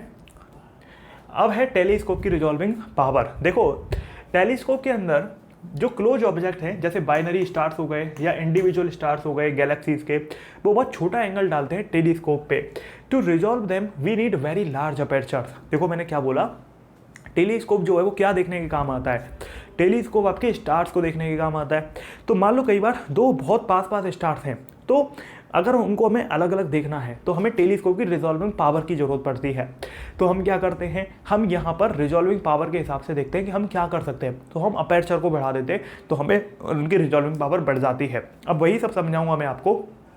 देखो angular separation between two object must be, जो दो ऑब्जेक्ट जिनको टेलीस्कोप रिजॉल्व कर रहा है उनके बीच का जो एंगुलर सेपरेशन है या लिमिट ऑफ रिजोल्यूशन है वो आपकी 1.22 λ/a होनी चाहिए। अब यहाँ पर आपका जो a है वो असल में अपर्चर है ऑब्जेक्टिव लेंस का। अगर आपको टेलीस्कोप के बारे में नहीं पता तो टेलीस्कोप में एक ऑब्जेक्टिव लेंस होता है, एक आई पीस होता है। तो ऑब्जेक्टिव लेंस का जो आपका यहाँ पर अपर्चर है वो गिवन है a के फॉर्म में। अब देखो जो रिजॉल्विंग पावर है वो असल में inverse of limit of resolution होती है या एंगल के इनवर्स होती है। तो अगर ये 1.22 λ/a है तो रिजॉल्विंग पावर इसका उल्टा हो गया a/1.22 λ। तो अब a क्या है, a आपकी अपर्चर है जो भी आपका लेंस है उसकी। तो यहाँ पर 10 the higher the diameter the better the resolution, क्योंकि a जितना हायर होगा यानी कि आपका अपर्चर जितना हायर होगा उतना ही बेटर रिजोल्यूशन आपको मिलता है स्टार्स का टेलीस्कोप से। The best astronomical optical telescope have mirror diameters as large as 10 metre to achieve the best resolution. मतलब दुनिया में जो बेस्ट टेलीस्कोप्स होते हैं उनमें 10 मीटर तक के भी लार्ज अपर्चर यूज करे जाते हैं, ठीक है। तो अगर आपको पता हो तो हमारे डियर नियर सुशांत सिंह राजपूत के पास भी टेलीस्कोप वगैरह थे, ठीक है। तो किस किस बच्चे को पता है आप में से।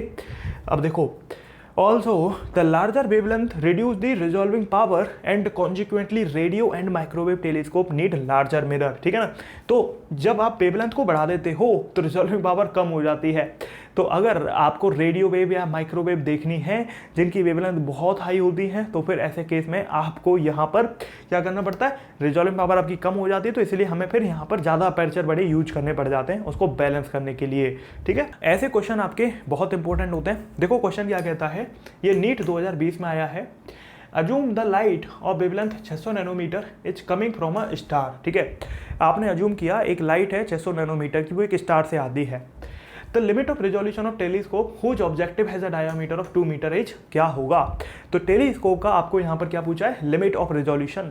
तो हमने जाना कि limit of resolution 1.22 lambda by D होता है या ए होता है। तो आपकी वेवलेंथ 600 नैनोमीटर है, आपके जो डी है जो 2 मीटर का डायमीटर है, तो आपका जो लिमिट ऑफ रिजोल्यूशन है वो 3.66 इंटू 10⁻⁻7 रेडियन आएगा, ठीक है। अब रिजॉल्विंग पावर क्या होगी, इसकी उल्टी हो जाएगी। रिजॉल्विंग पावर आपकी इनवर्स होती है लिमिट ऑफ रिजोल्यूशन के, ठीक है। तो इसका उल्टा कर दो, ठीक है। ये नीट 2018 में आया है। एक एस्ट्रोनॉमिकल रिफ्रैक्टिंग टेलीस्कोप है, उसमें large angular magnification and high angular resolution होना चाहिए उसके ऑब्जेक्टिव लेंस में, ठीक है। अगर आपको एक टेलीस्कोप है, उसका जो ऑब्जेक्टिव लेंस है उसका आपको क्या करना है, उसका आपको लार्ज एंगुलर मैग्निफिकेशन करना है और आपको हाई एंगुलर रिजोल्यूशन भी करना है, तो आपको क्या करना पड़ेगा। देखो टेलीस्कोप के लिए जो एंगुलर मैग्निफिकेशन होता है वो FO/F ही होता है। अगर आपको नहीं पता कि इन्फानाइट पर अगर कोई चीज़ रखी है तो उसको मैग्नीफाइंग करने के लिए मैग्नीफाइंग पावर किसी भी टेलीस्कोप की FO/F ही होती है, ऑब्जेक्टिव लेंस की focal length divide by eyepiece की फोकल लेंथ। तो बच्चों आपको अगर ज़्यादा मैग्नीफाइंग पावर चाहिए तो आपको क्या करना पड़ेगा, आपको न्यूमरेटर को हाई करना पड़ेगा, मतलब ऑब्जेक्टिव लेंस की फोकल लेंथ को इंक्रीज करना पड़ेगा। तो यानी कि आपको अगर मैग्निफिकेशन ज़्यादा चाहिए तो आपको लार्ज फोकल लेंथ करनी पड़ेगी। तो ए और डी तो हो नहीं सकते, तो बी और सी में से एक होगा। अब बात है हाई एंगुलर रिजोल्यूशन भी चाहिए, तो एंगुलर रिजोल्यूशन D/1.22 लैम्डा के बराबर होता है, पता होना चाहिए आपको रिजॉल्विंग पावर। तो यानी कि आपके ये D के डायरेक्टली प्रोपोर्शनल है, मतलब आपको यहाँ पर डायमीटर लार्ज चाहिए। अगर ये वैल्यू ज़्यादा चाहिए तो मतलब आपका सी ऑप्शन करेक्ट हो जाएगा, बी नहीं होगा, ठीक है। चलो अगला क्वेश्चन क्या है, 2017 में नीट में the ratio of resolving power of an optical microscope for 2 wavelength is 4000 angstrom and 6000 angstrom क्या होगी। तो रेशियो पूछा है रिजॉल्विंग पावर का माइक्रोस्कोप का। देखो किसी भी ऑप्टिकल माइक्रोस्कोप की जो रिजॉल्विंग पावर होती है वो 2 म्यू sin θ/λ होती है। अगर आप वेवलेंथ 4000 एंगस्ट्रॉम यूज करते हैं तो रिजॉल्विंग पावर 2 म्यू sin θ/4000 हो जाती है। अगर आप वेवलेंथ 6000 एंगस्ट्रॉम यूज करते हैं तो रिजॉल्विंग पावर 2 म्यू sin θ/6000 हो जाती है। तो दोनों का रेशियो निकालोगे तो क्या आएगा, 6000/4000 यानी कि 3/2 आएगा, ठीक है। तो आप देख सकते हो कि आपका बी ऑप्शन करेक्ट हो जाएगा। तो इस तरीके से आप यहाँ पर देख सकते हो कि क्या आंसर आपका आएगा, ठीक है। चलो तो फाइनली बच्चों हमारा चैप्टर कंप्लीट होता है, मिलते हैं अगली क्लास में, ठीक है। Thank you, have a nice day. This is Rohit Agrawal signing off. जय हिंद, जय भारत, वंदे मातरम। थैंक यू बच्चों।